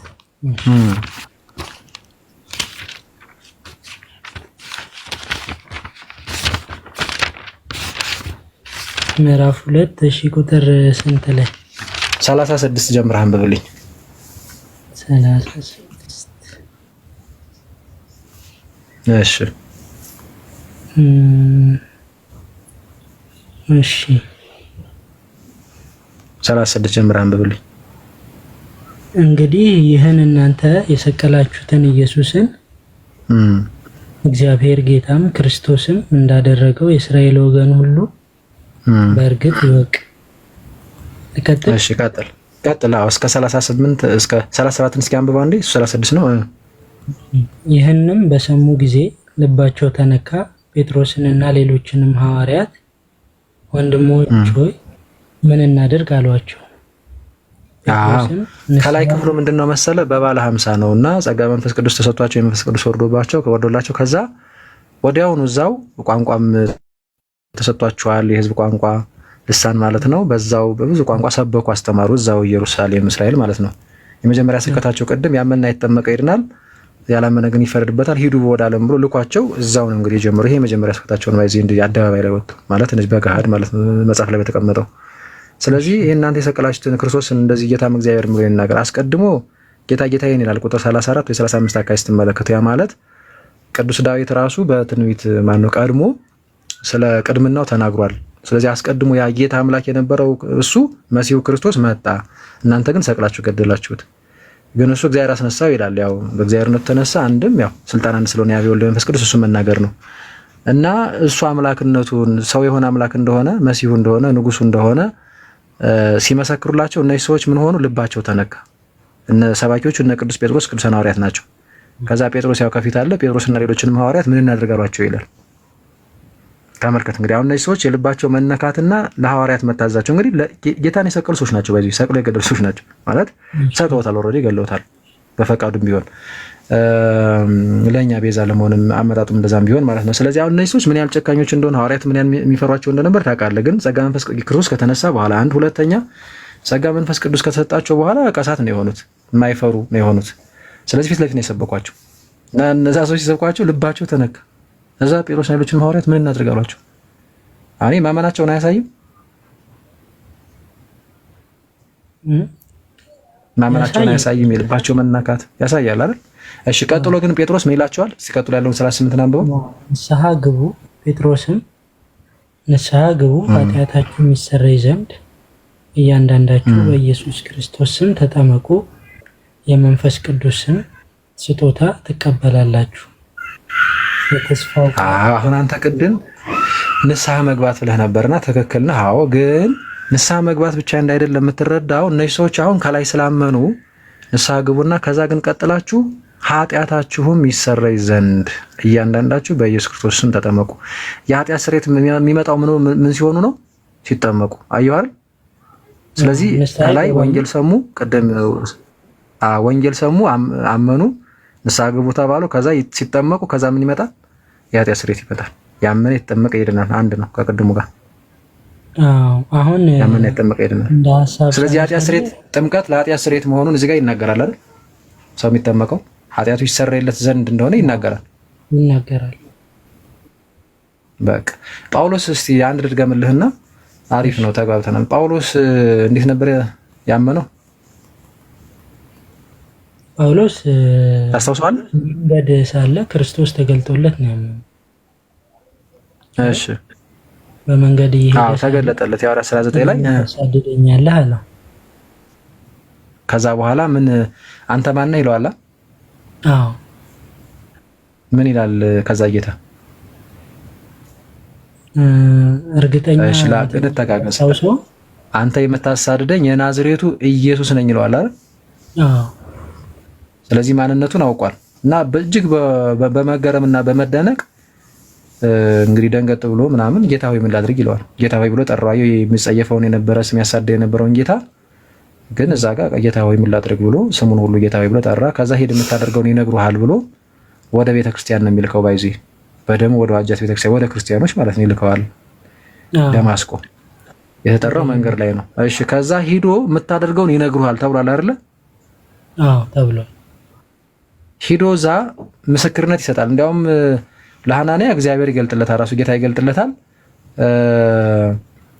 ክርስቲያኖች ግን ፈርተውት ነበር። ባይዙ ያመነ ስላልመሰላቸው ሊገለን የመጣ ምናምን የሆነ ጭንቀት ነበረባቸው። እዛ ክፍሉን ስታነቡት የሐዋርያት ሥራ ምዕራፍ 22 ላይ እና ግን ሂዶ ግን ተመልከት፣ ያው እጁን ጭኖ ይጸልይለታል።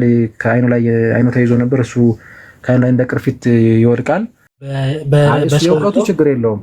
እሱ የትጋት መጠን ችግር የለውም። እሱ አይደለም። በአቋም ደረጃ ግን ለምሳሌ ይኸውልህ፣ በቤተ እምነት ደረጃ ግን ለምሳሌ ሙሉ ወንጌል ስትል ለምሳሌ ማለት እንደው ምንም የማያውቁ እንደው ቃሉ ልጠቀመው እንዴ አንድ ነገር ልንገርህ። አንዴ ቆይ ስማኝ፣ ቆይ አስጨርሰኝ፣ ሌላ እንዳይመስል ቆይ አስጨርሰኝ። እንደው ምንም የማያውቁ ኮቴሽን ውስጥ አድርጋችሁ ላይ ደናቁርት እንትን ያሉት አይደለም። ባይዙ ሙሉ ወንጌል ሲባል ለምሳሌ እንደዛ አይደለም። ምሁራንን የሚሉ ገብቶናል፣ ወንጌሉ ገብቶናል ምናምን የሚሉ ሰዎች 1967 ዓ.ም ቅርብ ነው ተነስተው የመሰረቱት ቤተ እምነት ነው ሙሉ ወንጌል። ስለዚህ አሁን በምዕመን ደረጃ ግን እንኳን የትኛውም ሙስሊምም ሆን ምንም ሆን ይታወቃል። ሌሎቹ እንደሚያውቁት አስተማሪዎችና ሌሎቹ ቁጭ ላይ የተማሩት እንደሚያውቁት ማንም ሰው አያውቅም። ኦርቶዶክስ ጋር ብትመጣም ማለት ነው። ማለት እኩል እውቀታችን ምናምን ጸጋችን እኩል ሊሆን አይችልም። እሱ ጋር እንግባባለን። ፖይንቴን እሱ አይደለም። አሁን ጥያቄው ግን ኧረ እኔ እኮ እንደው በዚህ ምክንያት እኮ ነው እንደው የተቃወምኩት ያላመንኩት ብትል ክርስቶስ ስለዚህ በዚህ ምክንያት ከሆነማ እኮ ችግር የለም እንደው ና ገባ ችግር የለውም ብሎ እንትን አይልህም። ማወቅ እስከምችለው ጥግ ድረስ ማወቅ ካንተ ይጠበቃል። ሌሎችም አላወቁምና ስለዚህ ልከተላቸው አይባልም። ወይም ደግሞ እናውቃለን ብለውም በስህተት መንገድ ወስደውኛል ልከተላቸው አይባልም። ቃሉ ምን ይላል? ቃሉ ከሚሉት ጋር ህብረት ከያዙት ጋር ህብረት ታደርጋለህ፣ ካላዙት ጋር ግን ትለያለህ። አሁን የጠቀስኩልን ጥቅስ ለምሳሌ አንብበው እንደዛ ነው የሚለው። እሺ ሁለተኛ ምዕራፍ 1 ቁጥር 9 እሺ ለሚወጣ ሁሉ በክርስቶስም ትምህርት ለማይኖር ሰው አምላክ የለውም። በክርስቶስ ትምህርት ለሚኖር አብና ወልድ አሉት።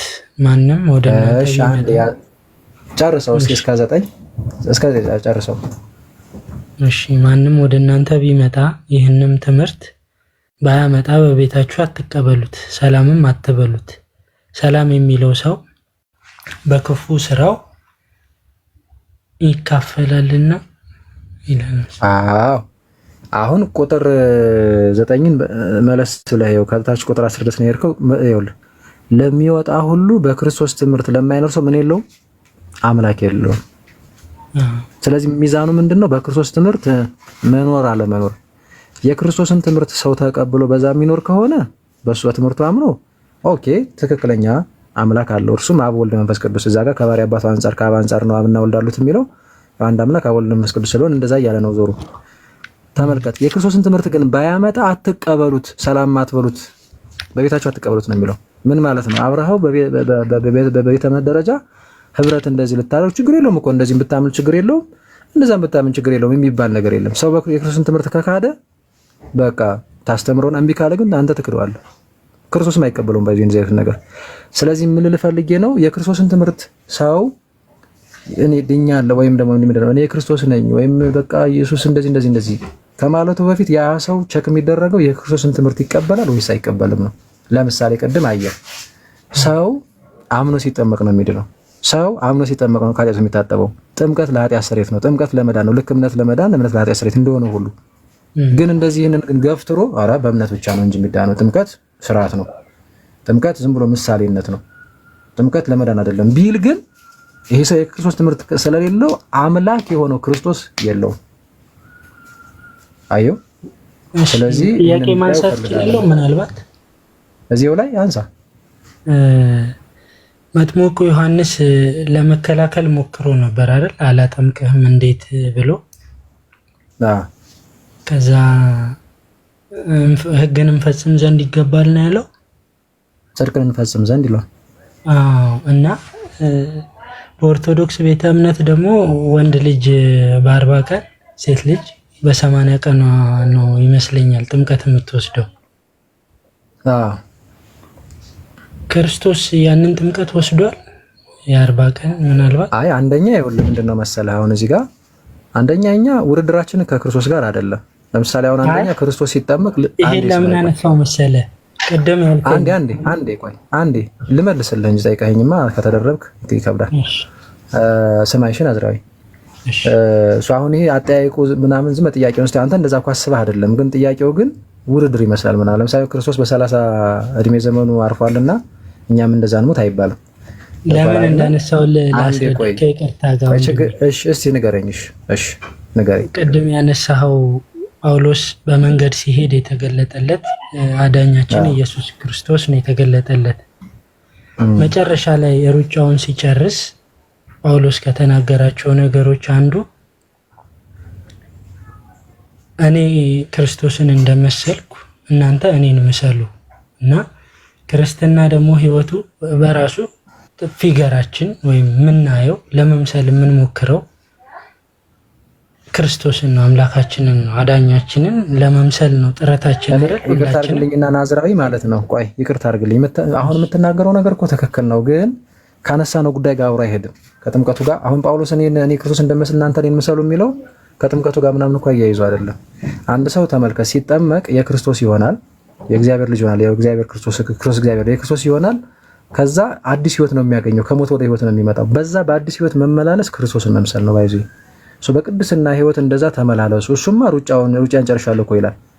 ስለዚህ አሁን እሱ በነገር ሁሉ ክርስቶስን የመሰለ ቅዱስ ስለሆነ እንደኔ በቅድስና ህይወት ክርስቲያን ከሆናችሁ በኋላ ወደ ኋላ አትመለሱ። ኦኬ። በጥምቀቱ በኩል ያገኛችሁት ጸጋ አለ። ብዙ ጊዜ ትምህርቶች መልእክቶች ስትመለከት አምናችሁ ስትጠመቁ ያገኛችሁት ጸጋ አለ። ጸጋው ማለት አድኗችኋል። ስለዚህ ወደ ጨለማ ክርስቶስ አርነት ነፃነት አወጣችኋል። ወደ ጨለማ አትመለሱ። እሱን ደግሞ በህይወቱ አሳይቶናል። ቀድሞ እኮ አሳዳጅ ነበርኩኝ፣ አሁን ግን ይኸው እያለ ለቤተክርስቲያን ለለት የሚያሳስበው ክርስቶስን በመምሰል ህይወት በቅድስና ህይወት የሚመላለስ ነው። አሁን ጳውሎስ እንደዚህ ነው እያነሳ ያለው። እስከ መጨረሻው ታምናችሁ የመንፈስ ፍሬዎችን አፍሩ፣ በቅድስና ህይወት ተመላለሱ፣ እኔን ምሰሉ፣ እኔ ስለመሰልኩት እያለ ነው ጨክኖ እስከ መጨረሻው ድረስ ስለ ሃይማኖቱ መልካም መንገድ ስለተጋደለ ማለት ነው። አሁን ግን ያነሳው አንተ ጥምቀት ጌታ በ30 ዘመን ነው የተጠመቀው። ስለዚህ እኛ ለምን በ30 ዘመናችን አንጠመቅም ይመስላል። ይሄ ደግሞ ከሆነ አልኩህ እኔ ልክ እንደዛ ሳይሆን አሁን በሙሉ ወንጌል ምን አለ መሰለህ ግን ያስመልሰኝ አይደለም። ቆይ አንዴ ናዝራዊ አሁን ላስቆም ነው አስመልሰኝ አለ። ምክንያቱም እንትን ጥያቄ አንስታል። ይኸውልህ ስማ፣ በደንብ ስማኝ። ስለዚህ አሁን ጌታ እንደዚህ ከሆነ ምናምን የሚለው ገና ሲጀመር ጌታ የተጠመቀበት ዓላማና እኛ የምንጠመቅበት ዓላማ አንድ አይደለም። ጌታ የሚጠመቀው ጽድቅን እንፈጽም ዘንድ አይደል ያለው?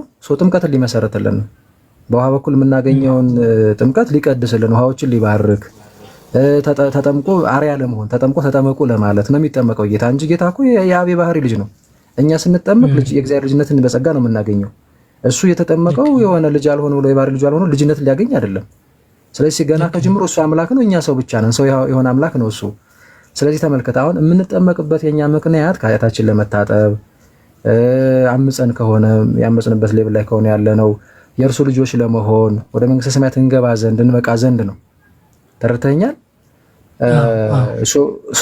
ነገሩን ወስደን ከክርስቶስ ጋር አይደለም።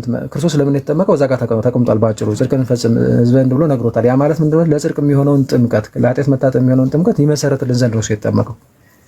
ስለዚህ አሁን ሰው ሳይጠመቅ እንደማይድን ተመልክተናል ቅድም። ከኃጢአት የሚታጠበው ሰው ሲጠመቅ እንደሆነ ሰው ደግሞ እስከ 30 ዘመኑ ቆይቶ አይደለም ማለት ከ30 ዘመኑ በኋላ አይደለም ሰው ኃጢአት የሚሰራው። ከዛ በፊት ኃጢአት ይሰራል። እሱ ብቻ ሳይሆን ለኃጢአት ስርየት ብቻ ሳይሆን የምንጠመቀው ወደ ልጅ ለመሆንም ነው። ዳግመኛ ያልተወለደው እግዚአብሔር መንግስት አይገባም። ባይዚ ለምሳሌ ዮሐንስ ወንጌል ምዕራፍ 3 አንብብልኝ አንዴ። እቺን ክፍል እንተርጉማል እንያል አንብብልኝ። ዳግመኛ ራሱ የምንወለደው ማለት ነው የእግዚአብሔር ልጆች የምንሆነው ስንጠመቅ ነው። ባይዚ ያልተጠመቀ ሰው ከስጋ የተወለደ ስጋ ነው የሚለው ሰው ዳግመኛ ካልተወለደ እግዚአብሔር መንግስት አያይም ይላል አይደል? የምታስታውሰው ከሆነ ከዛ ደግሞ ሰው ዳግመኛ ከውሃና ከመንፈስ ካልተወለደ በቀር ወደ እግዚአብሔር መንግስት አይገባም ይላል።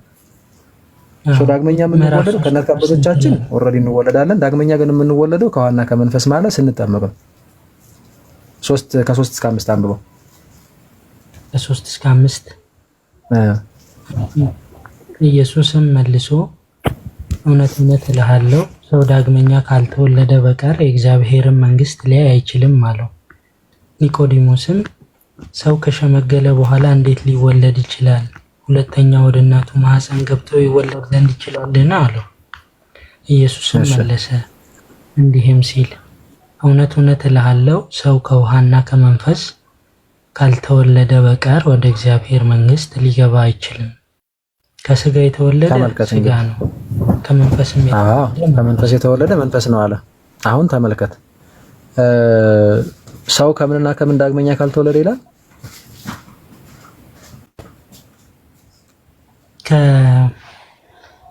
ከውሃና ከመንፈስ። ተመልከት፣ ሰው ከውሃና ከመንፈስ ዳግመኛ ካልተወለደ ማለት ምን ማለት ነው? ከውሃና ከመንፈስ መወለድ ምንድን ነው?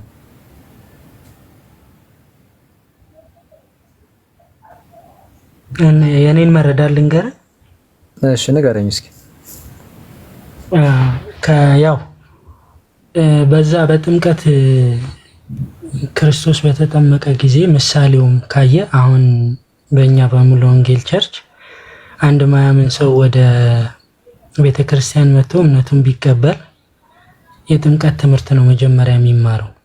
እሱን ከተማረ በኋላ ሲጠመቅ ምናልባት ለምሳሌ አሁን በመንፈስ ቅዱስ የሚሞሉ አሉ፣ ልሳን የሚናገሩ አሉ። እንደው ይቅርታ ላስቆመህ ነው አዝራይ።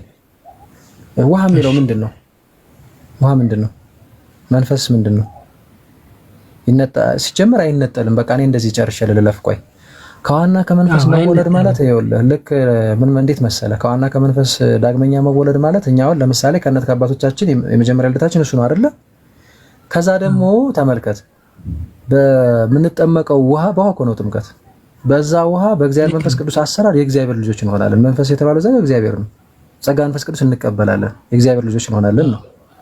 ስለዚህ ጥምቀት እንደሚነግረን፣ ስለዚህ ሰው ሳይጠመቅ የእግዚአብሔር ልጅ አይሆንም፣ የእግዚአብሔር ልጅ ካልሆነ ደግሞ ወደ እግዚአብሔር መንግስት አይገባም እያለ ነው ባጭሩ። በየትኛውም በነገር ላይ በየትኛውም የቤተክርስቲያን ታሪክ ራሱ እስቲ በሁለተኛው ክፍለ ዘመን የነበሩ አባቶች ሐዋርያትን አግኝተው ከሐዋርያት እግር ስር ቁጭ ብለው የተማሩ አባቶች ቀጥሎም የተነሱ አባቶች ራሱ ይህን ክፍል ምን ብለው ነው የተረጎሙት ብለህ እንደው ፋርዘር ሄደህ ብታነብ ሰው ሳይጠመቅ ወደ የእግዚአብሔር ልጅ አይሆንም ወደ እግዚአብሔር መንግስት የማይገባም ብለው ነው የሚፈቱት። ትክክልም ነው። ይሄ ተቀበሏል እንደዛ ግልጽ ነው። እኔ እቀበላለሁ። በጣም ጥሩ። አሁን ስማኝ በደንብ ልመጣል ነው ወደ ቅድሙ። አሁን ተመልከት፣ የእግዚአብሔር ልጆች የምንሆነው ተጠምቀን እንደሆነና ሳንጠመቅ ደግሞ ዳግመኛ ስለማንወለድ ወይም የእግዚአብሔር ልጅ ስለማንሆን ወደ እግዚአብሔር መንግስት ያልተጠመቀ ወደ እግዚአብሔር መንግስት እንደማይገባ ክፍሉ ይናገራል። ስለዚህ አሁን ህፃናት ለምሳሌ ሰዎች ናቸው አይደሉ? ሰዎች ናቸው። አናምንም አንቀበልም ይላሉ እንዴ? አይሉም። ግን ደግሞ የማመን የማገናዘብ አቅም ላይ ናቸው እንዴ? አይደሉም። ስለዚህ ግን ደግሞ ከእግዚአብሔር መወለድ እንዳለባቸው እኛ እናውቃለን። ምክንያቱም ከእግዚአብሔር የተወለደ ነው እግዚአብሔር መንግስት የሚገባ እያለኝ እዚህ ጋር ኧረ ችግር የለውም እኮ ምን እነሱ ሲያድጉ ይወስኑ ብዬ ለሰይጣን አሳልፌ አልሰጣቸውም። ደግሞ ምን ይላል መጽሐፍ ቅዱስ? አይ ቲንክ መጽሐፍ ምሳሌ ምዕራፍ 22 ቁጥር 6 አካባቢ መሰለኝ ልጅህን በሚሄድበት ምራው ይላል። ልጅህን እንድመራው የእግዚአብሔር ቃል ያዘኛል። ስለዚህ ወደ ክርስቶስ ልመራው ይገባል። አየው የእግዚአብሔር ልጅ ሆኖ ጸጋውን ተቀብሎ እንዲያድግ እኔ ወላጁ ወይም ደግሞ አንተ ወላጁ በአጠቃላይ ቤተሰብ ኃላፊነት ይወስዳል ማለት ነው እንጂ ዝም ብለን አሳልፈን አንሰጠው። የሚያገናዝብ ከሆነ ግን ቅድም መሰበክ ከዛ ማመን ካመነ ይጠመቃል ከዛ ይድናል። አይ አላምንም ካለ ግን ፍርድ ውስጥ ነው ጥለው ይሄዳል። ሕፃን ከሆነ ግን ክርስቶስ የሞተለት ነው። ስለዚህ የክርስቶስ ልጅ ከመሆን የሚከለክለው ነገር የለም። አየው ስለዚህ ይህን ክፍል የሚያቆኝ የምናቀኛ ቤተሰቦች ኃላፊነት ወስደን ይጠመቅና ባይዙ የማቴዎስ ወንጌል ምዕራፍ 28 ቁጥር 19 ብትመለከተው መጠመቅ ይቀድማል። ለምሳሌ ዛጋ እያጠመቃችሁ ከዛ ደግሞ እያስተማራችሁ ነው የሚለው። አሁን ይሄ እንደወረደ ለህፃናት ይሰራል። ማጥመቅ ከዛ እያስተማሩ ማሳደግ አየው አይደለም። ስለዚህ አሁን ህፃናት አንቀበልም ዞር በሉልን ምናምን ስለማይሉ ማለት ያን ያህል የሚያገናዝቡ አያምኑም ያምኑም አንተው ድምድም አይደረግም ስለማያገናዝቡ እኛ ልጆቻችንን በሚሄዱበት እንመራቸዋለን። ስለዚህ እኛ የክርስቶስን እነሱም የክርስቶስ ሆነው ጸጋውን ተቀብለው በክርስቶስ እንዲያርጉ ከዛ ደግሞ ልጅ ከሆኑ በኋላ ያንን የተቀበሉትን ጸጋ እያወቁት እንዲያርጉ ነው የምናደርገው። እና እነሱን ወደ ጥምቀቱ ስናመጣቸው ወደ ማን ነው የምናመጣቸው? ወደ ክርስቶስ ነው የምናመጣቸው። ከጥምቀቱ ከከለከልናቸው ከክርስቶስ ጸጋ ነው የምንከለክላቸው። ራሱ ከክርስቶስ ነው የምንከለክላቸው።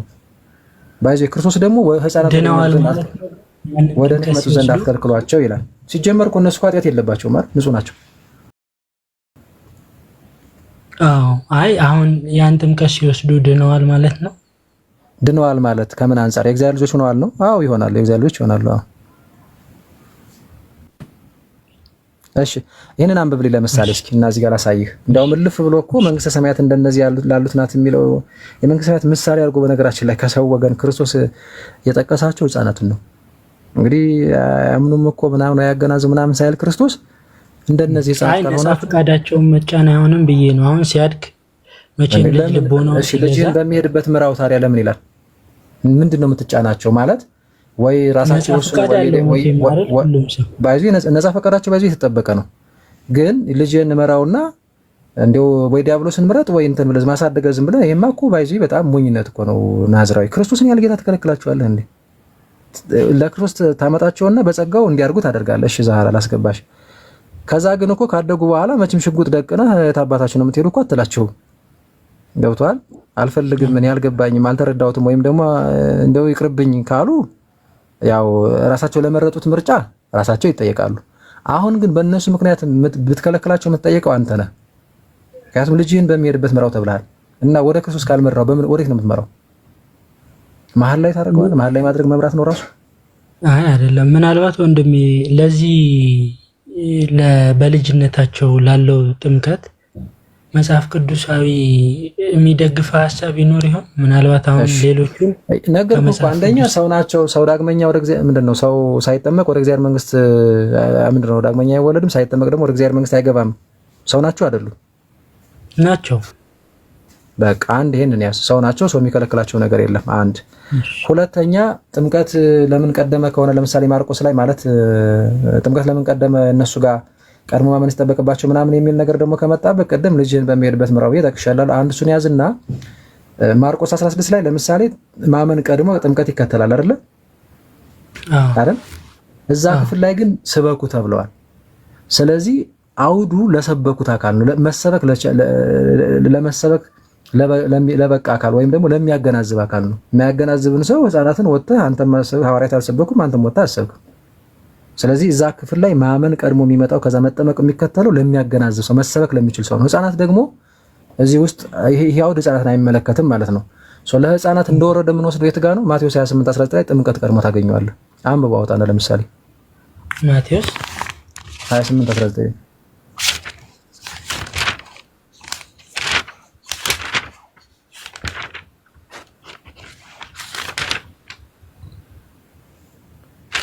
እሺ ታውና ኮፕሊንክ አይረሳ። ሰዎች እዚህ ቤት ትረሳላችሁ። 28:19 ታረባልን ጨርስና ለሌሎች ምንድን እንድሰጥ 30 ሚኒት ቆየን። በስመ ጥሩ ነው ግን እያዳመጠ ስለሆነ እሺ እንግዲህ ሂዱና አህዛብንም ሁሉ በአብና በወልድና በመንፈስ ቅዱስ ስም እያጠመቃችኋቸው ያዘዝኋችሁንም ሁሉ እንዲጠብቁ እያስተማራችኋቸው ደቀ መዛሙርት አድርጓቸው። እነሆ እኔ እስከ ዓለም ፍጻሜ ድረስ ሁልጊዜ ከእናንተ ጋር ነኝ። አሁን እዚህ ክፍል ላይ ማለት ነው ናዝራዊ፣ እዚህ ክፍል ላይ ማጥመቅ ነው የቀደመው ወይስ ማስተማር?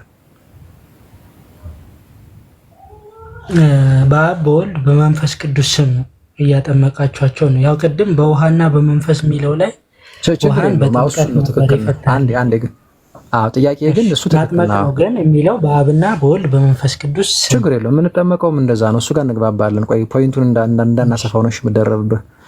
ማጥመቅ ነው የሚቀድመው አይደል? ከዛ ደግሞ ቀጥሎ ማስተማር ነው የሚመጣው አይደል?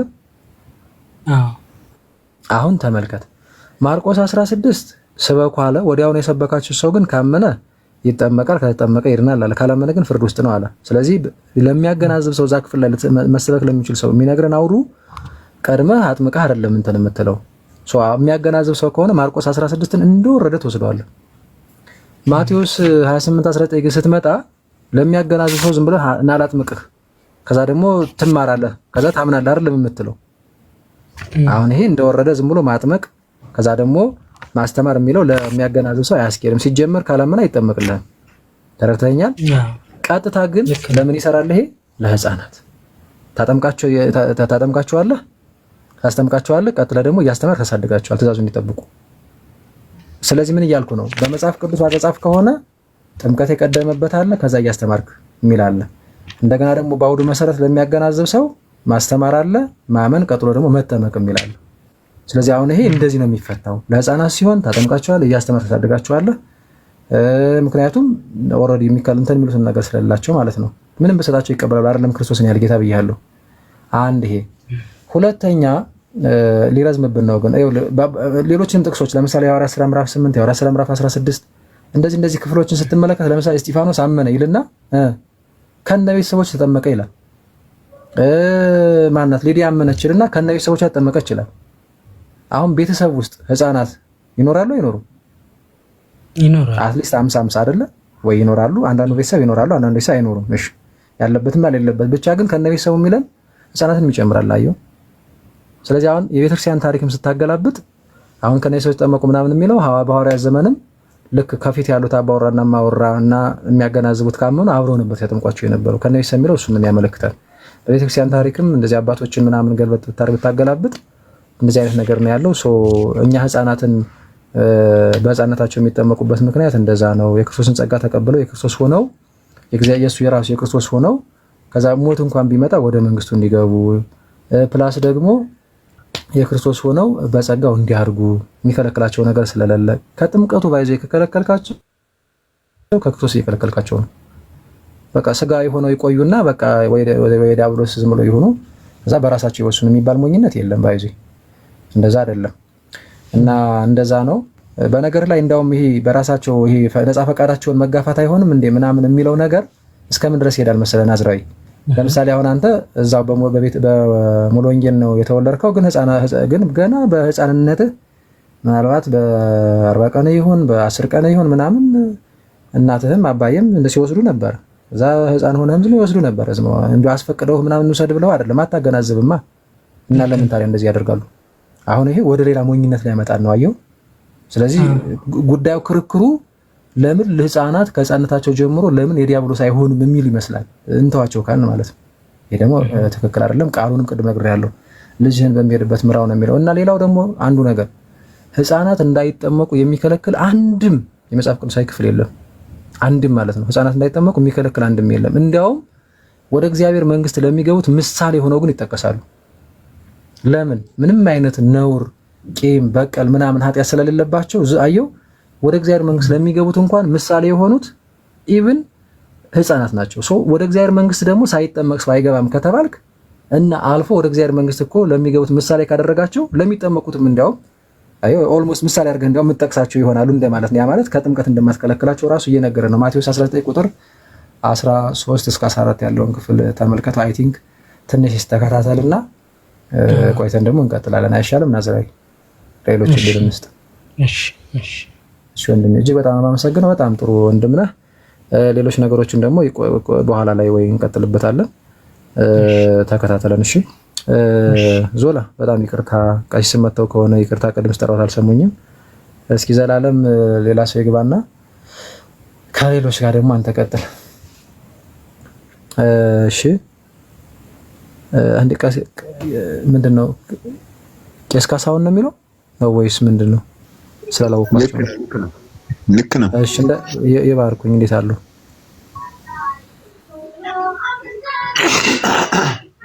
ይቅርታ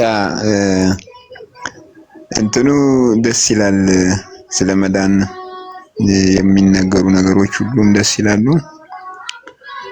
እኔ እንኳን እንግዲህ ከጥምቀቱ ጋር ተያይዞ በመጽሐፍ ቅዱስ ውስጥ ቅዱሳን ሐዋርያት ጥምቀትን አሁን በተጠቀሱ ቦታዎች ሁሉ በኢየሱስ ክርስቶስ ስም ነው ያጠመቁት። ለመዳን እስከሆነ ድረስ የሚያድን ስም ኢየሱስ አይደለም ወይ? በኢየሱስ ስም ለምን አታጠምቁም ለማለት ነው። አንዴ ይስሙኝ። እኔ እኮ ቄስ ሲሉኝ አይ ይባርኩኝ አልኩኝ እኮ የኛ ቄስ መስሎኝ። ኦንሊ ጂሰስ ኖት እንዴ?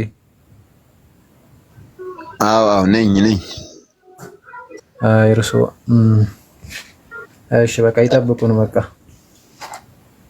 ጉድ መጽዋላ። እሺ ይጠብቁን፣ የኔ አባት ይጠብቁን። ቆይ አይ ጥምቀት በኢየሱስ ስም ነው ከመጽሐፍ ቅዱስ የተናገርኩት። ይረጋጉ እንጂ ቆይ ይጠብቁን እያልኩኝ ነው። አሁን ዛሬ በጣም ከይቅርታ ጋር ከኦንሊ ጂሰሶች ጋር አይደለም የተወያየን ያለ ነው። እሺ በማን ስም ነው ጥምቀት ምናምን እያልን አሁን እናንተ ጋር የምንወያየው ጥምቀት በማን ስም ነው በሚለው አይደለም። ይስሙኝ እና ቄስ ለማለት ይከብደኛል እኔ እንደዛ። ምክንያቱም ስሙ ከኛ የተወሰደው ጥቅስናዎትን እኔ አላጸድቅም፣ ትክክል ነው ብዬ ስለማላምን። ምንድነው መሰለዎት መጀመሪያ እርስዎ በስላሴ አያምኑም እና ሰው ደግሞ ስላሴን ክዶ በማን ስም ነው የምንጠመቀው ምናምን አይደለም። የእርስዎ የምናደርገው እንዴት ነው? ሌላ ጊዜ እስቲ ቆይ ለእናንተ መድረክ እናዘጋጅና ያኔ ብቅ ብለው ቤቱን ፎሎ ያድርጉትና ያኔ በስላሴ ዙሪያ ላይ የሚወያይ ሰው ይግባ፣ በስላሴ የማያምን ሰው ብለን በምንልበት ጊዜ ገብተው ይወያያሉ። እሺ የኔ አባት እንደዛ ይሻላል። ስለመጡ ግን እናመሰግናለን። ከታች ይቆዩ፣ አስወርጆታለሁ። ክርክር እንዳይሆን ማለት ነው። አንዳንድ ሰዎች ስለማይሰሙ እንደዚህ ይሻላል። አንድ ጥያቄ ክርስቲያን ጠይቀኝ። እኔ የምለው ዘላለም ይመልሳል። ሰላም ቆይ የኛ አሁን ማለት የቱ ጋር ነው ሲታሰብ አሁን ያመነ የተጠመቀ ይድናል ለምለው አመነን ከዛ ወደ ጥምቀት ወድን ፈጸም ነው ምንድነው? አሁን እዚህ ጋር ጥምቀት ለድነትን የሚለው እንትና እኔ መሰረተ ክርስቶስ ቤተክርስቲያን መሰረተ ክርስቶስ አሁን ባጭር ልንገርህና ዘላለም ጋር ወይ ተከትላላችሁ ወይ ሌላ ሰው ይገባል። ይኸውልህ አንደኛ እናንተ ጋር ያለው ነገር ምን መሰለህ ክርስቲያን፣ በደንብ አድርጌ ልንገርህ ስማኝ እሺ። አንደኛ ያመንና የተጠመቀ ነው የሚድነው፣ ስለዚህ ማመንና መጠመቅ ነው የሚያድነው ብላችሁ አታምኑም። እናንተ የምታምኑት እናንተ በእምነት ብቻ ነው፣ ጥምቀት ስርዓት ነው እንጂ ለመዳን አይደለም ብላችሁ ጥምቀትን ታስወግዱታላችሁ። ክርስቶስ ግን ያመንና የተጠመቀ ነው የሚድነው ይላል። ስለዚህ የክርስቶስን ትምህርት አትቀበሉ። ክርስቶስ ምን ስላለ ያመንና የተጠመቀ ነው የሚድነው፣ ስለዚህ ማመንም መጠመቅም ለመዳን ነው ስለሚል አንተ ካመንክ እሰየው። መሰረተ ክርስቶስ ግን እንደዛ አታምንም። አያስፈልግም አንልም፣ ግን ጥምቀት ስርዓት ነው እንጂ ለመዳን አይደለም ነው የምትለው። አንተም ስትለኝ ነበር ቅድም ጥምቀት ለኃጢአት ስርየት ነው ብላችሁ አታምኑ። ጥምቀት ግን የወደ ኃጢአት ስርየት ነው። ቅድም ስዘረዝር ተመልክተህ ከሆነ የክርስቶስን ትምህርት ያለ መቀበል ነገር ነው እናንተ ጋር ያለው። ሰው የክርስቶስን ትምህርት ሳይቀበል ጥምቀት ለኃጢአት ነው። ጥምቀት ለኃጢአት እንትን ይሆናል እንዴ? ለኃጢአት ንስሐ ነው እንጂ ጥምቀት እሺ ቆይ ከክርስቶስ ጋር ዳግመኛ የምንወለድበት እንጂ ችግር የለውም። ቆይ እሺ ዘላለም አለ አይደል? ቆይ ከዘላለም ጋር ቀጥሉ። ቆይ ኦኬ አሰንተን በለው ተቀስለትና አስረዳው። እሺ ክርስቲያን አመሰግናለሁ። መጀመሪያ አሁን መጨረሻ ላይ ከተናገርከው ልነሳና ምን ነበር ያልከው መጨረሻ ላይ?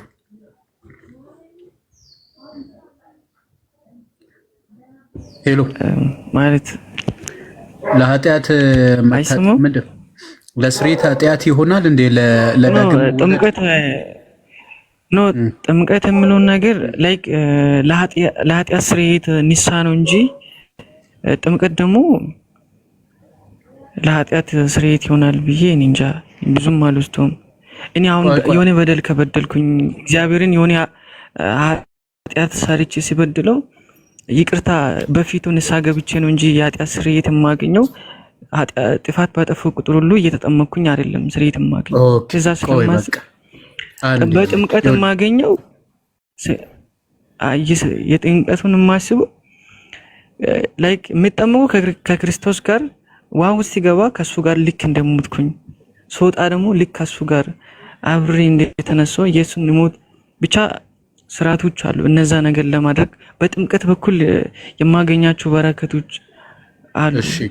ሰምቻለሁ። ቆይ አንድ ክርስቲያን አልሰማም እንዴ? እሺ ይኸውልህ ክርስቲያን አሁን ሁለት በጣም የተጋጩ ነገሮችን ተናግራል። ምናልባትም ካለማወቅ ሊሆን ይችላል። ምንድን ነው ያልከኝ? ሚውት አድርጌያለሁ ከአንድ ሰው ምንድን ነው ያልከኝ? ኃጢአት ስሰራ በንስሐ ነው የምመለሰው እንጂ ኃጢአት በሰራው ቁጥር ጥምቀትን እጠመቃለሁ ወይ አልክ። እኛ ኃጢአት በሰራ ቁጥር ጥምቀትን ትጠመቃለህ አላልንም አይደለም እንዴ? ኤፌሶን ምዕራፍ 4 ቁጥር 5 ላይ አንዲት ጥምቀት ነው የሚለው። ጥምቀት አንዲት ብቻ ናት። ሁለት አይደለችም፣ 3 አይደለችም፣ 10 አይደለችም። ምክንያቱም ክርስቲያን አንተ ከወላጆች የተወለድከው አንድ ጊዜ ብቻ ነው። እኛም በጥምቀት ከእግዚአብሔር የምንወለደው አንድ ጊዜ ብቻ ነው። ልጆች ከሆነም በኋላ ግን እግዚአብሔርን በመምሰል ሕይወት ውስጥ የምንበድል ከሆነ ተመልሰን ወደ መዳን የምንመጣው በንስሐ ነው እንጂ በጥምቀት አይደለም። ኦኬ፣ ይህን ደግሞ ጳውሎስ ራሱ ተናግሯል። ሁለተኛ ቆሮንቶስ ምዕራፍ እሱን አምናለሁ። እኔም እሱን ካመንክ ሌላ ጥምቀት አለ ብዬ አላምንም። ቆይ አንዴ በቃ እሱን እኛ ታዲያ እሱን እኮ አላልንም። አንተ በየጊዜው ይጠመቃለሁ ወይ ለምን አልክ ታዲያ? እኛ እኮ እንደዛ አላልንም። ኦኬ አይ በጥምቀት ኃጢአት ስርየት ይደረጋል ወይ? ኃጢአትን በጥምቀት የምለው ነገር ስለሰሙ እሱ የትኛውን ኃጢአት መሰለ? አሁን ኃጢአት በሁለት ይከፈላል። ይኸውልህ ኦሪጂናል ሲን እና አክቹዋል ሲን የሚባል አለ። አዳም ከበደለው በደል የተነሳ ወደ ሁላችን የደረሰው በደል አለ፣ ኃጢአት የሚባል አለ። ይህ ኃጢአት ብለን እንናገራለን እንጂ የኃጢአት ውጤቱን ነው። ሞት የሚባል አለ፣ ባርነት የሚባል አለ፣ ሲኦል የሚባል አለ፣ ነፃ ፍቃድን ማጣት የሚባል አለ፣ ከእግዚአብሔር መለየት የሚባል ነገር አለ። ኦኬ ያ በኦሪቱ መስዋዕት እንኳን አልዳንም። መላእክት እንኳን ሊያድኑን አልቻሉም። ነቢያት እንኳን ሊያድኑን አልቻሉም። ሊያድነን የሚችል እግዚአብሔር ነው። እርሱ ደግሞ በክርስቶስ ኢየሱስ ሰው መሆን፣ በመጸነሱ፣ በመወለዱ፣ በመሰደዱ፣ በሞቱ፣ በትንሣኤው፣ በእርገቱ፣ በእግዚአብሔር ቀኝ በመቀመጡ ለእኛ የፈጸመልን ድህነት የሚባል አለ። ኦኬ ስለዚህ ያ ድህነትን የምንሳተፈው በጥምቀት በኩል ነው የሚለው መጽሐፉ ነው የሚለው። በነገር ላይ የቱ ጋር ነው የሚለው ካልከኝ ወደ መጽሐፉ ገብተን እንመለከታለን። አንተ ግን ያልከው ንስሐ ይሄ ዕለት ዕለት የምንበድለው ማለት ነው። ልጆች ከሆነ በኋላ እንስታለን እኮ። ልጆች ከሆነ በኋላ እንወድቃለን እኮ። ልጆችም ከሆነ በኋላ እንበድላለን። ለዛ በደል፣ ለዛ መውደቅ፣ ለዛ መሳሳት ግን ንስሐ የሚባል ነው እንጂ ጥምቀት የሚባል ነገር የለም። ገብቶሃል? እቺ ጥምቀት አንዲት ናት። እርሷም ከእግዚአብሔር የምንወለድባት ቅድም የነገርኩን የመጀመሪያውን የኃጢአትን በደል ይቅርታ የምናገኝባት ነው። ክርስቲያን በትርጉም ደረጃ ይሄ ነው። ወይም ደግሞ ከክርስቶስ ኢየሱስ ሞትና ትንሣኤ ጋር አንድ መሆን ማለት ነው። ይህንን ያዝልኝና ወደ ጥያቄ መምጣት እንችላለን። ገብቷል አሁን ያልኩክ?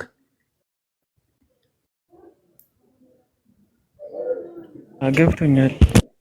እሺ በዚህ መሰረት ሰው ያለ ጥምቀት ቅድም ያልኩ የኃጢአትን ስርየት ሊያገኝ አይችልም ይላል መጽሐፍ ቅዱስ። ወደ እሱ እንሂድ ታዲያ።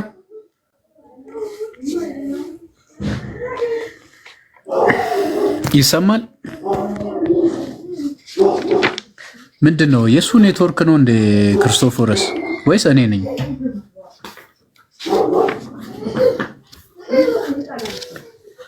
አረ ሄሎ፣ አይ የእሱ ነው። ክርስቲያን እንትን ግን አንሳ ማይክል።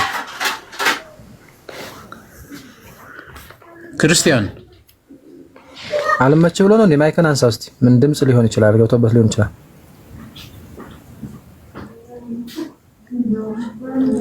ሰማም እየሰሙ እኮ ነው። ኔትወርክ ትንሽ አስቸግሮ ነው።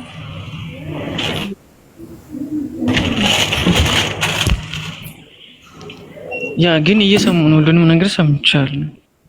እሺ ጠይቆ ነበር እኮ መልስለት። ማን ነበር የጠየቀው? ናይ አንተ እየጠየቀው ነው እያስረዳው ነበር አለ። ሰምቶ ከሆነ አስረድቼዋለሁ። ወደ ጥያቄ ልገባ ነበረ። ቀደም ከክርስቶስ ሞት ጋር ምናምን የሚል ነገር ስላነሳ ከሱ ተነስቼ ላውራው። እሱ በፈለገ መንገድ ልሂድለት፣ ጥምቀትን አይልቀቅ እንጂ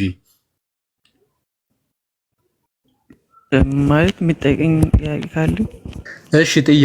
ጥያቄ ሰው ለኃጢአቱ ሳይሞት አሁን ለምሳሌ ሮሜ 6 ላይ እንደሚል ቃል የሞተስ ከኃጢአቱ ጸድቋል ይላል።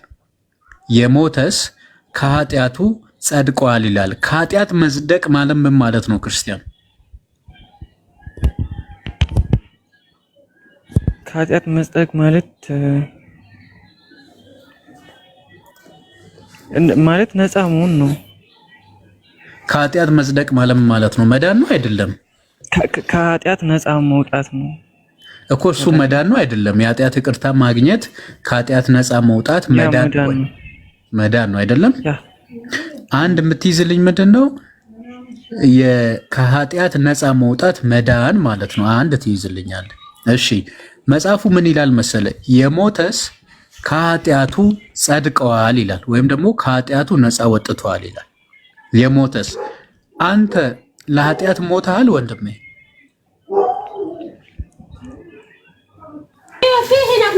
ማለት በጥምቀት በኩል ነው አይደለም ሞት የምችለው ከአዳማዊ ኃጢአት።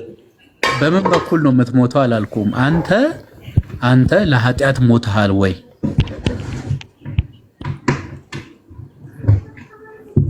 ለኃጢአት መሞት ማለት እንግዲህ ዛራ ማይክሽን ሚውት አድርጊያት። ዛራ ክርስቶስን መስሎ በመኖር ውስጥ ያለ ነገር ነው ብዬ ነው የማስበው። እንዴት ነው የምትሞተው? አይደለም እኮ ያልኩክ። በመጀመሪያ አንተ ለኃጢአት ሞታል። እሺ አንተን ልተውና ሰው ለኃጢአቱ የሚሞተው ምን ሲያደርግ ነው?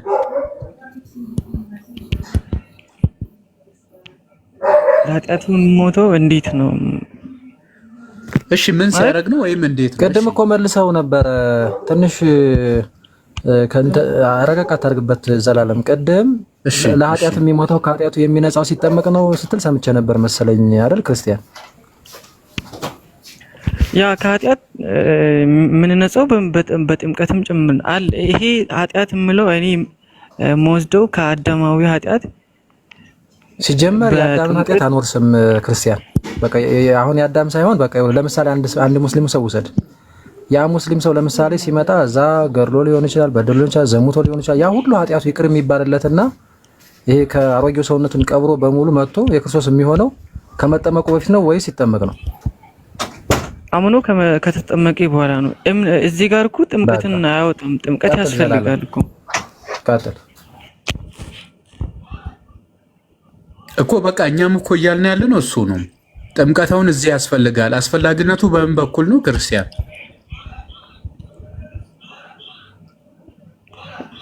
ዳግመኛ መወለድ አለበት በጥምቀት የሰው ልጅ። እሺ ሰው ዳግም ሳይወለድ መዳን ይችላል ወይም መንግስተ እግዚአብሔር መውረስ ይችላል? ብራዘር ያ እንደዚህ ለምለው ነገር ደግሞ ብዙ ጊዜ እኔ የማየው ከክርስቶስ ጋር የተሰቀለው ደግሞ እንደዚህ በእምነት ብቻ አይደለም። ቆይ ክርስቲያን፣ አሁን እኔ በጣም ለምንድን ነው እንደዚህ የምትሳሳቱት? ግን እኔ በጣም ነው የሚገርመኝ። አንተ ያልከውን መሰረት አድርጌ ነው የጠየቅኩ። እኔ እኮ ሮሜ 6 ላይ መጨረስ እንችል ነበር። ከኃጢአት መጽደቅ ማለት የግድ መጠመቅ አለብኝ። ዳግመኛ ያው እንደ መጽሐፍ ቅዱሱ ዳግመኛ መወለድ አለብኝ በጥምቀት ግዴታ ነው። ይልውሰድ። እሺ በቃ ከዚህ በላይ ምን ትፈልጋለህ አንተ? ዳግም ለመወለድ ጥምቀት መሰረት ከሆነ ያለ ጥምቀት ሰው ዳግም አይወለድም። ዳግም ካልተወለደ እግዚአብሔር መንግስት አይወርስም። ያ ግን እነዚህ ነገሮች እኮ ቤተክርስቲያን ውስጥ ይደረጋሉ። እንግዲህ ጥምቀት አሁን ብዙ ጊዜ እምነት ላይ ፎከስ ስለምናደርግ አንጠመቅም ብለን እንትን ብለው ነገር የለም። ስለ ጥምቀት በግል ታምር እንደዚህ በጥምቀት እንደዚህ ብሎ ያስተምሩናል። በዚህ መንገድ ነው ተጠምቀን። አንድ ተዋቸው፣ እነሱን ተዋቸውና አሁን እዚህ ጋር እኔ እናንተ እንድንስማማ በጥምቀት ከኃጢአት ትጸድቃለህ አይደለም? ቅድም እንደነገርከኝ ሰው ከኃጢአቱ የሚጸድቀው በጥምቀት ነው ብለኛል። ያ ጥምቀት ያስፈልጋል እንግዲህ ዳግመኛ መወለድ ስላለብን። እሺ ሰው ዳግም ሳይወለድ እግዚአብሔር መንግስት መግባት ይችላል? አይችልም። አይችልም። ብቻ ኮንፊውዝ ያደርጋል። ምንም ኮንፊውዝ አያደርግም። ሰው ዳግመኛ ካልተወለደ እግዚአብሔር መንግስት ሊያይ አይችልም ይላል መጽሐፍ። ያ እንደሱም ይላል። በቃ ይሄ ነው ድህነት ማለት ይሄ ነው። በቃ ክርስቲያን ገብቶሃል? ጥምቀት ለድህነት ነው ማለት ይሄ ነው ባጭሩ። እዚህ ገብቶኛል። አሁን እዚህ ያመነ የተጠመቀ ይድናል የምለው ነገር ማመን ይቀድማል፣ ከዛ ወደ ጥምቀት በቃ እንደዚህ በኦርደር ነው የሚሄደው አይደል? ስቴፕ ባይ ስቴፕ ይሄዳል። እዚህ ላይ ግን እኔ መጠየቅ የምፈልገው እናንተን ያመነ የተጠመቀ ይድናል ስል እናንተ ጋር ደግሞ በ40 ቀንና በ80 ቀናችሁ ትጠመቃላችሁ። አንዴ ቆይ መጀመሪያ እዚህ ጋር ገጣ አድርጎ ይመንሽ ዘላለም በደንብ አድርጎ ቅድም የጠየቀን ጥያቄ አለ። ያ እኔ አሁን እዚህ ጋር እኔ አሁን ተቀብያለሁ። የግድ ዳግመኛ መውለድ እንዳውም ከገባው ዘንድ ቅድም ምን አልከኝ መሰለህ? ምንድነው የኛ ስተት ብለኸኛል አይደል? ያ ምንድነው? ስለዚህ አንተ እምነት ብቻ የሚለው ነገር ያፈርሳል። አዎ እምነት ብቻ ነው ማለት እኮ አሁን መሰረተ ክርስቶስ እምነት ብቻ ስትል ጥምቀት ለመዳን አይደለም፣ በእምነት ብቻ ነው የሚዳነው እያለች ነው። ጥምቀትን ትክደዋለች። አየው የሌላ ትምህርት ሰው አምኖ ድኖ ነው የሚጠመቀው። እምነትን ነጥሎ ያወጣል አይደለም። ብቻ ግን አይደለም እንደዛ ነው። ለምሳሌ ይኸውልህ እንዴት አለች? ሰው ትላለች መሰረተ ክርስቶስ ብትጠይቃት ሰው አምኖ ድኖ ነው የሚጠመቀው ትላለች። ክርስቶስ ግን ምንድን ነው የሚለው? ሰው አምኖ ተጠምቆ ነው የሚድነው ይላል። አየው ክርስቶስን ቀጥታ ነው የምትክደው። ባይዚ አትቀበለው። በዚህ ትምህርት ልዩነቱ ገብቶሃል? እንዴት ነው? እኛ ግን ስንማር እንደሱ አይደለም። እንጃ ቆይ አሳይመንት ሰጥሃለሁኝ ሄደህ ትጠይቃለህና ቼክ አድርገህ ትመጣለህ። ችግር የለውም። አሁን ዘላለም በጣም ይቅርታሽ ገባሁብህ። ያው ልጁን ስለተረዳሁት እንትኑ የህፃናት ጥምቀቱ እንኳን እሱ ሌላ ጊዜ ብናስረዳ ቀደም ሳብራራ ስለነበር ሜቢ ዘላለም እዚህ ጥምቀቱ ላይ እኔ እኮ አሁን አንተ የሆነ ጥያቄ አንተ አሁንንን ድናል ወይም ተጠምቃል ወይ ቢትለኝ አው ተጠምቄያለሁ ይላሉ። ክዳን የተጠመቀው አስክደው ነው ያስጠመቁ። ምክንያቱም አንደኛ ለምሳሌ ብዙ ትምህርቶችን ነው የማትቀበሉት እናንተ። አንደኛ ያመነና የተጠመቀ ነው የሚድነው የሚለውን እናንተ ገልብጣችሁ ያመነ ድኖ ነው የሚጠመቀው ይሉሃል። ያመነ ጥምቀት ለመዳን አይደለም ይላሉ። ጥምቀት ከኃጢአት መታጠብ ጋር ግንኙነት የለውም ይሉሃል። ጥምቀት የእግዚአብሔር ልጅ ከመሆን ጋር ግንኙነት የለውም፣ በእምነት ብቻ ነው የእግዚአብሔር ልጅ የሚሆነው፣ በእምነት ብቻ ነው ከኃጢአት የሚታጠበው ሰው ይሉሃል። መጽሐፍ ቅዱስ ደግሞ የዚህ ተቃራኒ ነው። ስለዚህ ክደህ መጠመቅ ነው የሚለው እንደ ክርስቶስ አይደለም። የክርስቶስን ትምህርት አምነህ መጠመቅ ነው እንጂ የሚያድነው የክርስቶስን ትምህርት ክደህ መጠመቅ አያድንም። ባይዚ አንድ ሁለተኛ ደግሞ አጥማቂዎች ራሱ ከየት ነው ስልጣኑን ያመጡት ብትል ዝም ብለው ብድግ ብለው ተሾሿሙ እንደ ፖለቲካ ባለስልጣን እንደ ዝም ብሎ ማለት ነው። ግን ስልጣን መምጣት ያለበት ከየት ጀምሮ ነው? ከክርስቶስ ጀምሮ። ሐዋርያትን አጥምቆ ሌላካቸው ክርስቶስ አይደለ? ከዛ በኋላ ሰው ሲያስፈልግ ማቲያስን ሲሾሙ ታገኛለህ። 7 ዲያቆናት ይሾማሉ። እነ ጳውሎስ እነ በርናባስ እነ ሐዋርያት ሥራ ምዕራፍ 13 ይሾማሉ። እዛ እያለ ይሄ በቅብብሎች ትምህርቱም የማጥመቁም ስልጣን መምጣት አለበት። አሁን መሰረተ ክርስቶስ ግን አይ ቲንክ 1940ዎች ውስጥ ነው ብድግ ብሎ የጀመሩት። ሰው ስልጣኑም የላቸውም ትምህርቱንም አይቀበሉ ሰው ውሃ ነው ዝም ይደፉ ማለት ነው። እዚህ ጋር አሁን አንተ እንደዛ ነው ኪዳን የተጠመቅኩ ካልከኝ ተጠምቀል ወይ ብለህ አንተ ብትጠይቀኝ አው ተጠምቄያለሁ ይላሉ። እኔ እንደራሴ ተግባሩን አይደለም። ይኸውልህ ለምሳሌ እንደዚህ ልጠይቅህ ነው የኔን ሐሳብን ልጨርስና ቆይ እመልስልሃለሁ። ለምሳሌ ኦንሊ ጂሰሶችን ታውቃቸዋለህ? ያ አውቃቸዋለሁ። ትክክለኛ አማኞች ናቸው እነሱ? ቆይ ስማይ፣ ትክክለኛ አማኞች ናቸው አይደሉም የምለውን እኔ የእነሱን አስተምሩም እንትን ብዬ አላውቅም።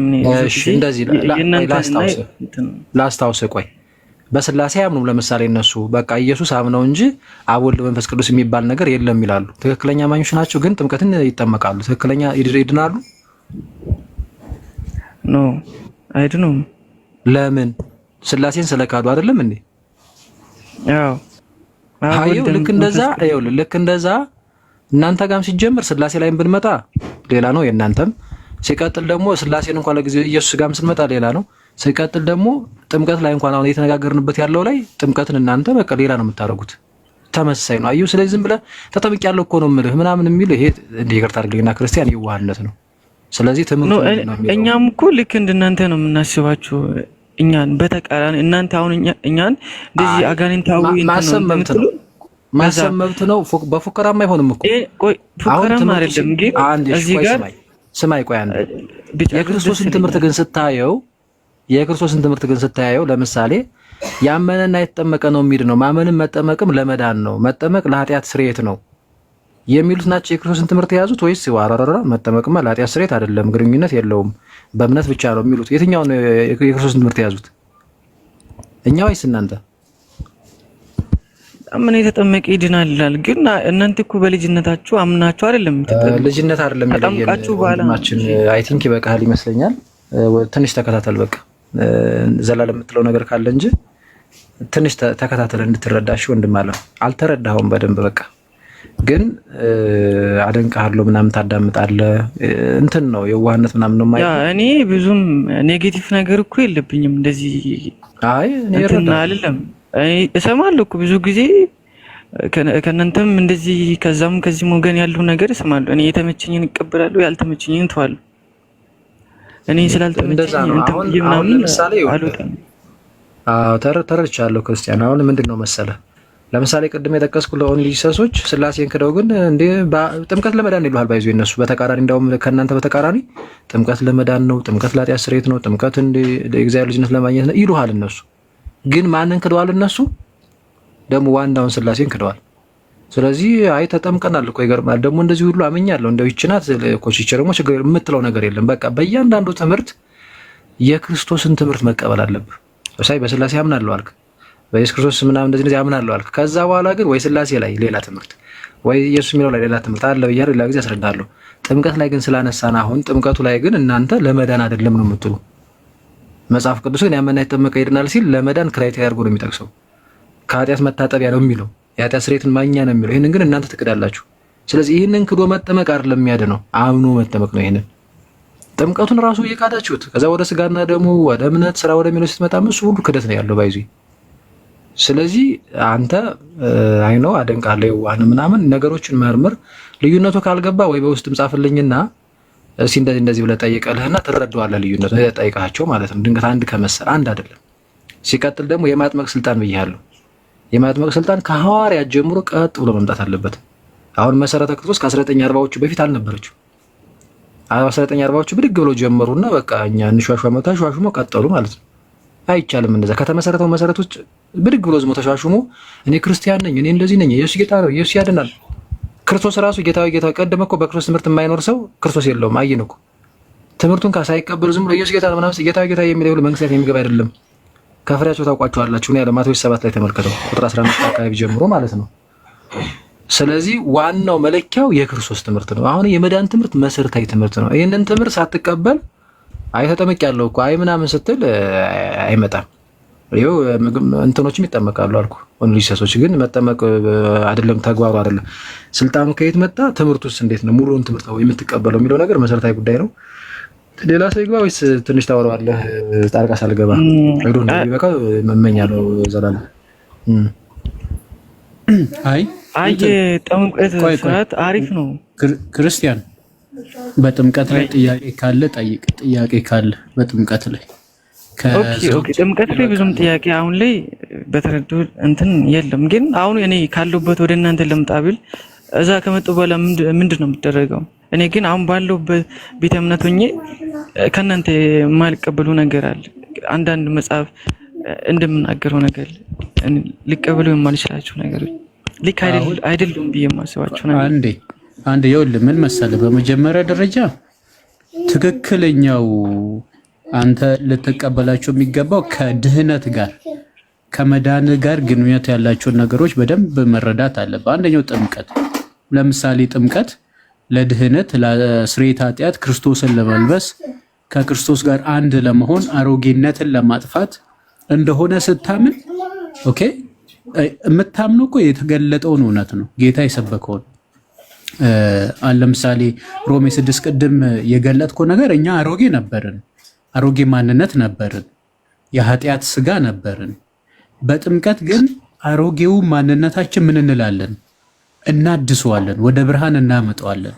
ለዛ እኮ ነው ኃጢአት እንዳይገዛን ይላል መጽሐፉ። የኃጢአት ስጋ ይሻር ዘንድ አሮጌ ሰዋችን ከእርሱ ጋር እንደተሰቀለ ታውቃላችሁ፣ የሞተስ ከኃጢአቱ ጸድቋል በማለት ጥምቀት ከሞት የምንጸድቅበት፣ አሮጌነትን የምንገፍበት፣ ክርስቶስ ኢየሱስን የምንለብስበት፣ ወደ አዲስ ህይወት የምንመጣበት መሆኑ ጌታ ራሱ በጳውሎስ በኩል ተናግሯል። ይኸውልህ ተመልከት። ይሄንን ያላመነ ሰው ሌላ እንደዚህ መጽሐፍ አሁን አንተ የምታነሳውን እሹ ገብቶኛል። ይሄ መጽሐፍ የሚለው ነገር ውስጥ ብዙ ማያስፈልግም። መጀመሪያ ጥምቀት ታምናለህ ወይ? ድነሃል ወይ? እንዴ ክርስቶስ የመጣው ለምንድን ነው? ለአንተ መዳን ነው አይደለም? ኢየሱስ የሞተው እኮ አንተን ትድን ዘንድ እኮ ነው። እጆቹና እግሮቹን የተቸነከረው እኮ የኃጢአትን አሚካላ ሊነቅልልህ ነው። ገብቷል? መራራ ሐሞትን እኮ ይጠጣል አንተ ጣፋጭ የሆነ የቃሉን ወተት እንድትጠጣ እኮ ነው። አክሊለ ሦክን የደፋል እኮ የክብር ዘውድ ልጅነትን እንድታገኝ እኮ ነው። ተመልከት፣ እርቃኑን የተሰቀለው እኮ እርሱ ራሱ ጸጋ ሆኖልህ እንድትለብሰው እኮ ነው። ገላትያ 3:27 ላይ ምን ይላል መሰለ? ከክርስቶስ ኢየሱስ ጋር አንድ ትሆኑ ዘንድ የተጠመቃችሁ ክርስቶስን ለብሳችሁታል ይላል። ኦኬ፣ ክርስቶስን የለበሱት ምን የሆኑት ናቸው? ከክርስቶስ ኢየሱስ ጋር የተጠመቁቱ ናቸው። ተመልከት፣ ልክ ከእርሱ ጋር አንድ ስትሆን አየህ፣ እርሱ የአብርሃም ዘር እንደሚባል ሁሉ የተስፋው ቃል በእርሱ በኩል ወደ አንተ ይመጣል። ከአዲስ ኪዳን ከጨዋይቱ ከወንጌል የተወለድክ ይስሐቅ ትሆናለህ ማለት ነው። እርሱ ደግሞ የአብ የባሕሪ ልጅ እንደመሆኑ ከእርሱ ጋር አንድ ስትሆን ደግሞ የጸጋ ልጅነትን ከእግዚአብሔር ጋር ታገኛለህ ማለት ነው። ይሄንን ካልተረዳ በጣም አስቸጋሪ ነው የሚሆነው። እንደውም እኛ ከፍ ያለ ጥቅስ እኮ ስናመጣ ጥምቀት አሁን ያድነናል የሚለውን ቃል በቃል ባመጣልህ ይሄ ደግሞ ከባድ ሊሆን ነው ማለት ነው። ስለዚህ ጥምቀትን ታምናለህ ወይ ነው የመጀመሪያው ጥያቄ። ኦኬ፣ ከዛስ ወደ ምስጢረ ቁርባን እንሄዳለን፣ የጌታ ስጋና ደምን። ከዛስ ምስጢረ ስላሴ ጋር እንሄዳለን። ከዛስ ምስጢረ ስጋዊ፣ ስለ ትንሣኤ ሙታን። ይሄ መሰረታዊ የቤተክርስቲያን ትምህርት ይባላል። ኦኬ፣ ጌታ የሰበከው ሐዋርያት ለዓለም ሁሉ የተናገሩት ሐዋርያዋን አቦ የሚባሉት አጽንቶ የመሰከሩት እኛ በቤተክርስቲያናችን ጠብቀን ያለነው ትምህርት ይሄ ነው። መሰረታዊ ነገረ እግዚአብሔር ላይ የመገለጥ ትምህርት ላይ ተስማማለህ ወይ ነው። ከዛ ወደ ጥያቄ ትመጣለህ። ጥያቄን ደግሞ እኛ እንመልስልሃለን። ስለ መዳን ነው እየተማማርን ያለን። ግን በአጭሩ ምን ማወቅ አለብህ መሰለህ? ማዳን እግዚአብሔር ነው። በአብ በወልድ በመንፈስ ቅዱስ ነው የዳን ነው። አብ ልጁን ላከው በክርስቶስ ኢየሱስ ቤዛነት በደሙ መፍሰስ በስጋው መቆረስ መዳንን ገንዘብ አደረገ። ኦኬ፣ ልክ መንፈስ ቅዱስን ስንቀበል ደግሞ በክርስቶስ ኢየሱስ ደም መፍሰስ የተገኘውን ጸጋ ወይም ቤዛነትን ፕራክቲካሊ በህይወታችን ላይ ምን እንላለን? ሱታፌ እናደርጋለን፣ እናገኘዋለን ማለት ነው። ልጅነት ከሆነ ልጅነትን፣ የኃጢአት ይቅርታ ከሆነ የኃጢአት ይቅርታን፣ የመንፈስ ቅዱስ ስጦታውን ትቀበላላችሁ ነው የሚለው መጽሐፍ። ንስሐ ግቡ ኃጢአታችሁ ይሰረይ ዘንድ እያንዳንዳችሁ በኢየሱስ ክርስቶስ ስም ተጠመቁ የመንፈስ ቅዱስንም ስጦታ ትቀበላላችሁ ነው የሚለው። ኦኬ፣ ጸጋ መንፈስ ቅዱስን ትፈልጋለህ? እንግዲያውስ በኢየሱስ ስም ተጠመቅ። በኢየሱስ ስም ማለት ኢየሱስ እርሱ የእግዚአብሔር ልጅ ክርስቶስ እንደሆነ ኦኬ፣ ተመልከት። እሱን አምነህ ያን ጊዜ ትጠመቃለህ፣ ጸጋ መንፈስ ቅዱስን ትቀበላለህ። ይሄ ነው ትክክለኛው ነገር። ኦኬ፣ መዳን እግዚአብሔር ነው የምንለው ይሄ ነው። ከዛ ወደ ቅዱሳን ብትሄድ እሱ ደግሞ ሌላ ጊዜ የምንመጣበት ይሆናል ማለት ነውና ጥምቀት ላይ ጥያቄ ከሌለክ ሚውት ታደርግና ወደ ሌሎቹ ወገኖቻችን እንሄዳለን ማለት ነው። ኦኬ፣ አይ ገብቶኛል። እኔ ልውጣ በቃ። ደስ ይላል። ብዙ ነገሮች እኮ እኔ ከኦርቶዶክስ የምቀበላቸው ነገሮች አሉ። ብዙ ነገሮችን የምቀበላቸው አሉ። እኔ ብዙ ጊዜ እሰማለሁ ብዙ ነገሮችን አንዳንድ ነገሮች እንትን ስለምን ነው እንጂ ብዙ ነገሮች ችግር የለውም። ይኸውልህ ክርስቶስ እንዲናርገሽ ክርስቲያን ቆይ እዚህ ላይ ምን መሰለህ በውስጥ ላውራ። እሺ ኦኬ፣ እሺ ማውራ በውስጥ አዎ። ለምን መሰለህ ሌሎች መጽሐፍ ላይ ያሉ እንትኖች ምንድነው አንዳንድ መጽሐፎች ላይ የማልቀበላቸው ስላለ ምንድነው ሲጀመር አንደኛ ይኸውልህ ዋና የሚባለውን ትምህርት ራሱ ገና በደንብ ትቀበላለህ አትቀበልም ቼክ አላደረግንም። ጥምቀት ላይ ነው ገና የተወያየ ነው። ስጋና ደሙ ላይ ራሱ ምንድን ትልቁ ልዩነታችን ስላሴ ክርስቶስ ላይ ጥምቀት ስጋና ደሙ ላይ ስለቀድም ዶክተር እንዳለ እያለ ትንሣኤ ሙታን እንደዚህ የሚሉ ነገሮች ላይ ስለሆነ እዛ ላይ ያለውን ነገር በደንብ ከተቀበል ከዛ ነገረ ቅዱሳን ላይ ነገረ ማርያም ላይ ያለውንም ደግሞ እናየዋለን በደንብ አድርገን። ከዛ ገድለ ተአምራት ላይ እዚህ ሚዲያ ላይ የምትሰሙት ኦርቶዶክስ እኮ ስዕል ታመልካለች፣ 44 ታቦት ታመልካለች። ሲጨምሩልኝ ጎበዝ ምን እንደሚሉን ጊዮርጊስን ታመልካለች፣ ሚካኤልን ታመልካለች፣ ማርያምን ታመልካለች። አናመልክ። አሁን ይሄንን በደንብ እናስረዳለን። ይሄ ወሬ ነው፣ ዝም ብሎ ታይ ወሬ። ጣዖት ታመልካለች፣ እንደዚህ ናቸው። እሱን ተው፣ ከኛ ስማ፣ ፎሎ አድርጌሃለሁ፣ ጻፍልኝ በውስጥ እሺ። እና በደንብ ዲስከስ እናደርጋለን። እዚህም ደግሞ እየመጣ ተማር፣ ምንም ችግር የለውም። ልብህ ጥሩ ስለሆነ በእርግጠኝነት እየገባህ ምናምን ትሄዳለህ። አንተ ደግሞ ጸልይ እሺ። እንደዛ ነው። ዶክተር የምትለው ካለ ሳይወጣ ይቅርታ ማርገባው። እሺ እምለው ነገር ምንድነው ለክርስቲያን የውሸታሞችን ሐሜት መስማት የለብንም። በነገራችን ላይ እነሱ የሚሉት ሌላ ነው። ቤተክርስቲያንን የማያውቋት ሰዎች ስለ ቤተክርስቲያን የሚናገሩት ነገር አለ። እነሱ እንደዛ ካላሉ ሰዎች ወደ ራስ መውሰድ አይችሉም። ሲጀመር ካልዋሹ ሰዎችን ማሳመን አይችሉም። ለምሳሌ መዳን በማንም በሌላ የለም እንድንበት ዘንድ ከሰማይ በታች የተሰጠ ሌላ ስም የለም የሚለውን እኛ እንደማንቀበል በሌሎች እንደምንድን አድርጎ ተመልከቱ። ፖለቲካል የሆነ ነገሮችን የሚያነሱ ሰዎች አሉ። የሞተልን ከጌታ ውጭ አለ? ደሙን ያፈሰሰልን ከእርሱ ስጋውን የቆረሰልን ከእርሱ ውጭ አለ? የለም እኮ።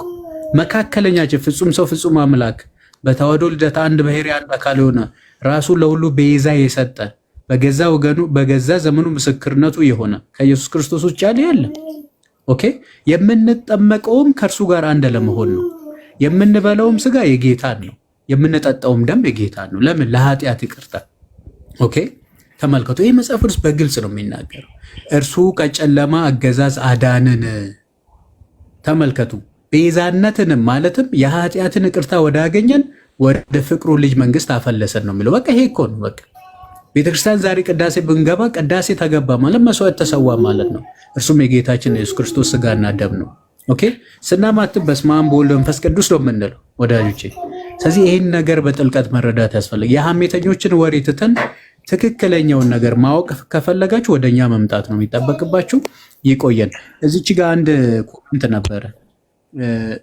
ሚውት አድርግ በቃ ክርስቲያን። ኮሜንቱ ምን ይላል? መቼ ነው መንፈስ ቅዱስን የተቀበላችሁ የሚል ነገር አለ። መንፈስ ቅዱስ መቀበላችን ለማሳየት ከግንብ ጋር መጋጨት የለብንም። ኦኬ። እርቃናችንን መሮጥ የለብንም። እንዳበደ ሰፈር ዝም ብሎ ይሄም ያኛውም የሚለፈልፍ የሆነ በመጽሐፍ ቅዱስ የማይታወቁን ይሄ የእብዶችን ቋንቋ መናገር የለብንም። በነገራችን ላይ ኦኬ፣ በየቦታ መለፍለፍ አይጠበቅብንም። መንፈስ ቅዱስ ስለመቀበላችን ህይወታችን ራሱ ይገልጣል። ያለ መንፈስ ቅዱስ ቤተክርስቲያን ህይወት የላትም። ጌታችን ወደ ኢየሱስ ክርስቶስ ወደ ቀደመ ክብሩ ሲያርግ ምንድን ነው ያለው? የሚሰጠን የተስፋ ቃል ነበረ። መንፈስ ቅዱስ ለቤተክርስቲያን አፈሰሳት። ቤተክርስቲያንን የሚጠብቃት ልዩ ልዩ ጸጋ የሚሰጣት ምስጢራትን የሚያከናውን ልጅነትን እንኳን እኛ እንድናገኝ ውሃውን የሚቀይርልን ተመልከ መንፈስ ቅዱስ እሱ ራሱ። ስለዚህ እኛ የመንፈስ ቅዱስ ልጆች ነን እንደውም ሲጀመር ማለት ነውና ይህንም ማስተካከል መቻል አለባችሁ የሚል ነገር አለን። ከዚህ አንጻር ልታዩ ይገባል። አንዳንድ ሰዎች ግን ሰዎች በጫኑባችሁ በማይረባ ከንቱ መለፍለፍ የተወሰዳችሁ ሰዎች አላችሁ። እግዚአብሔር ልባችሁን ይመልስላችሁ። ከዛ ውጪ ሌላ ምንም የምንለው ነገር የለም።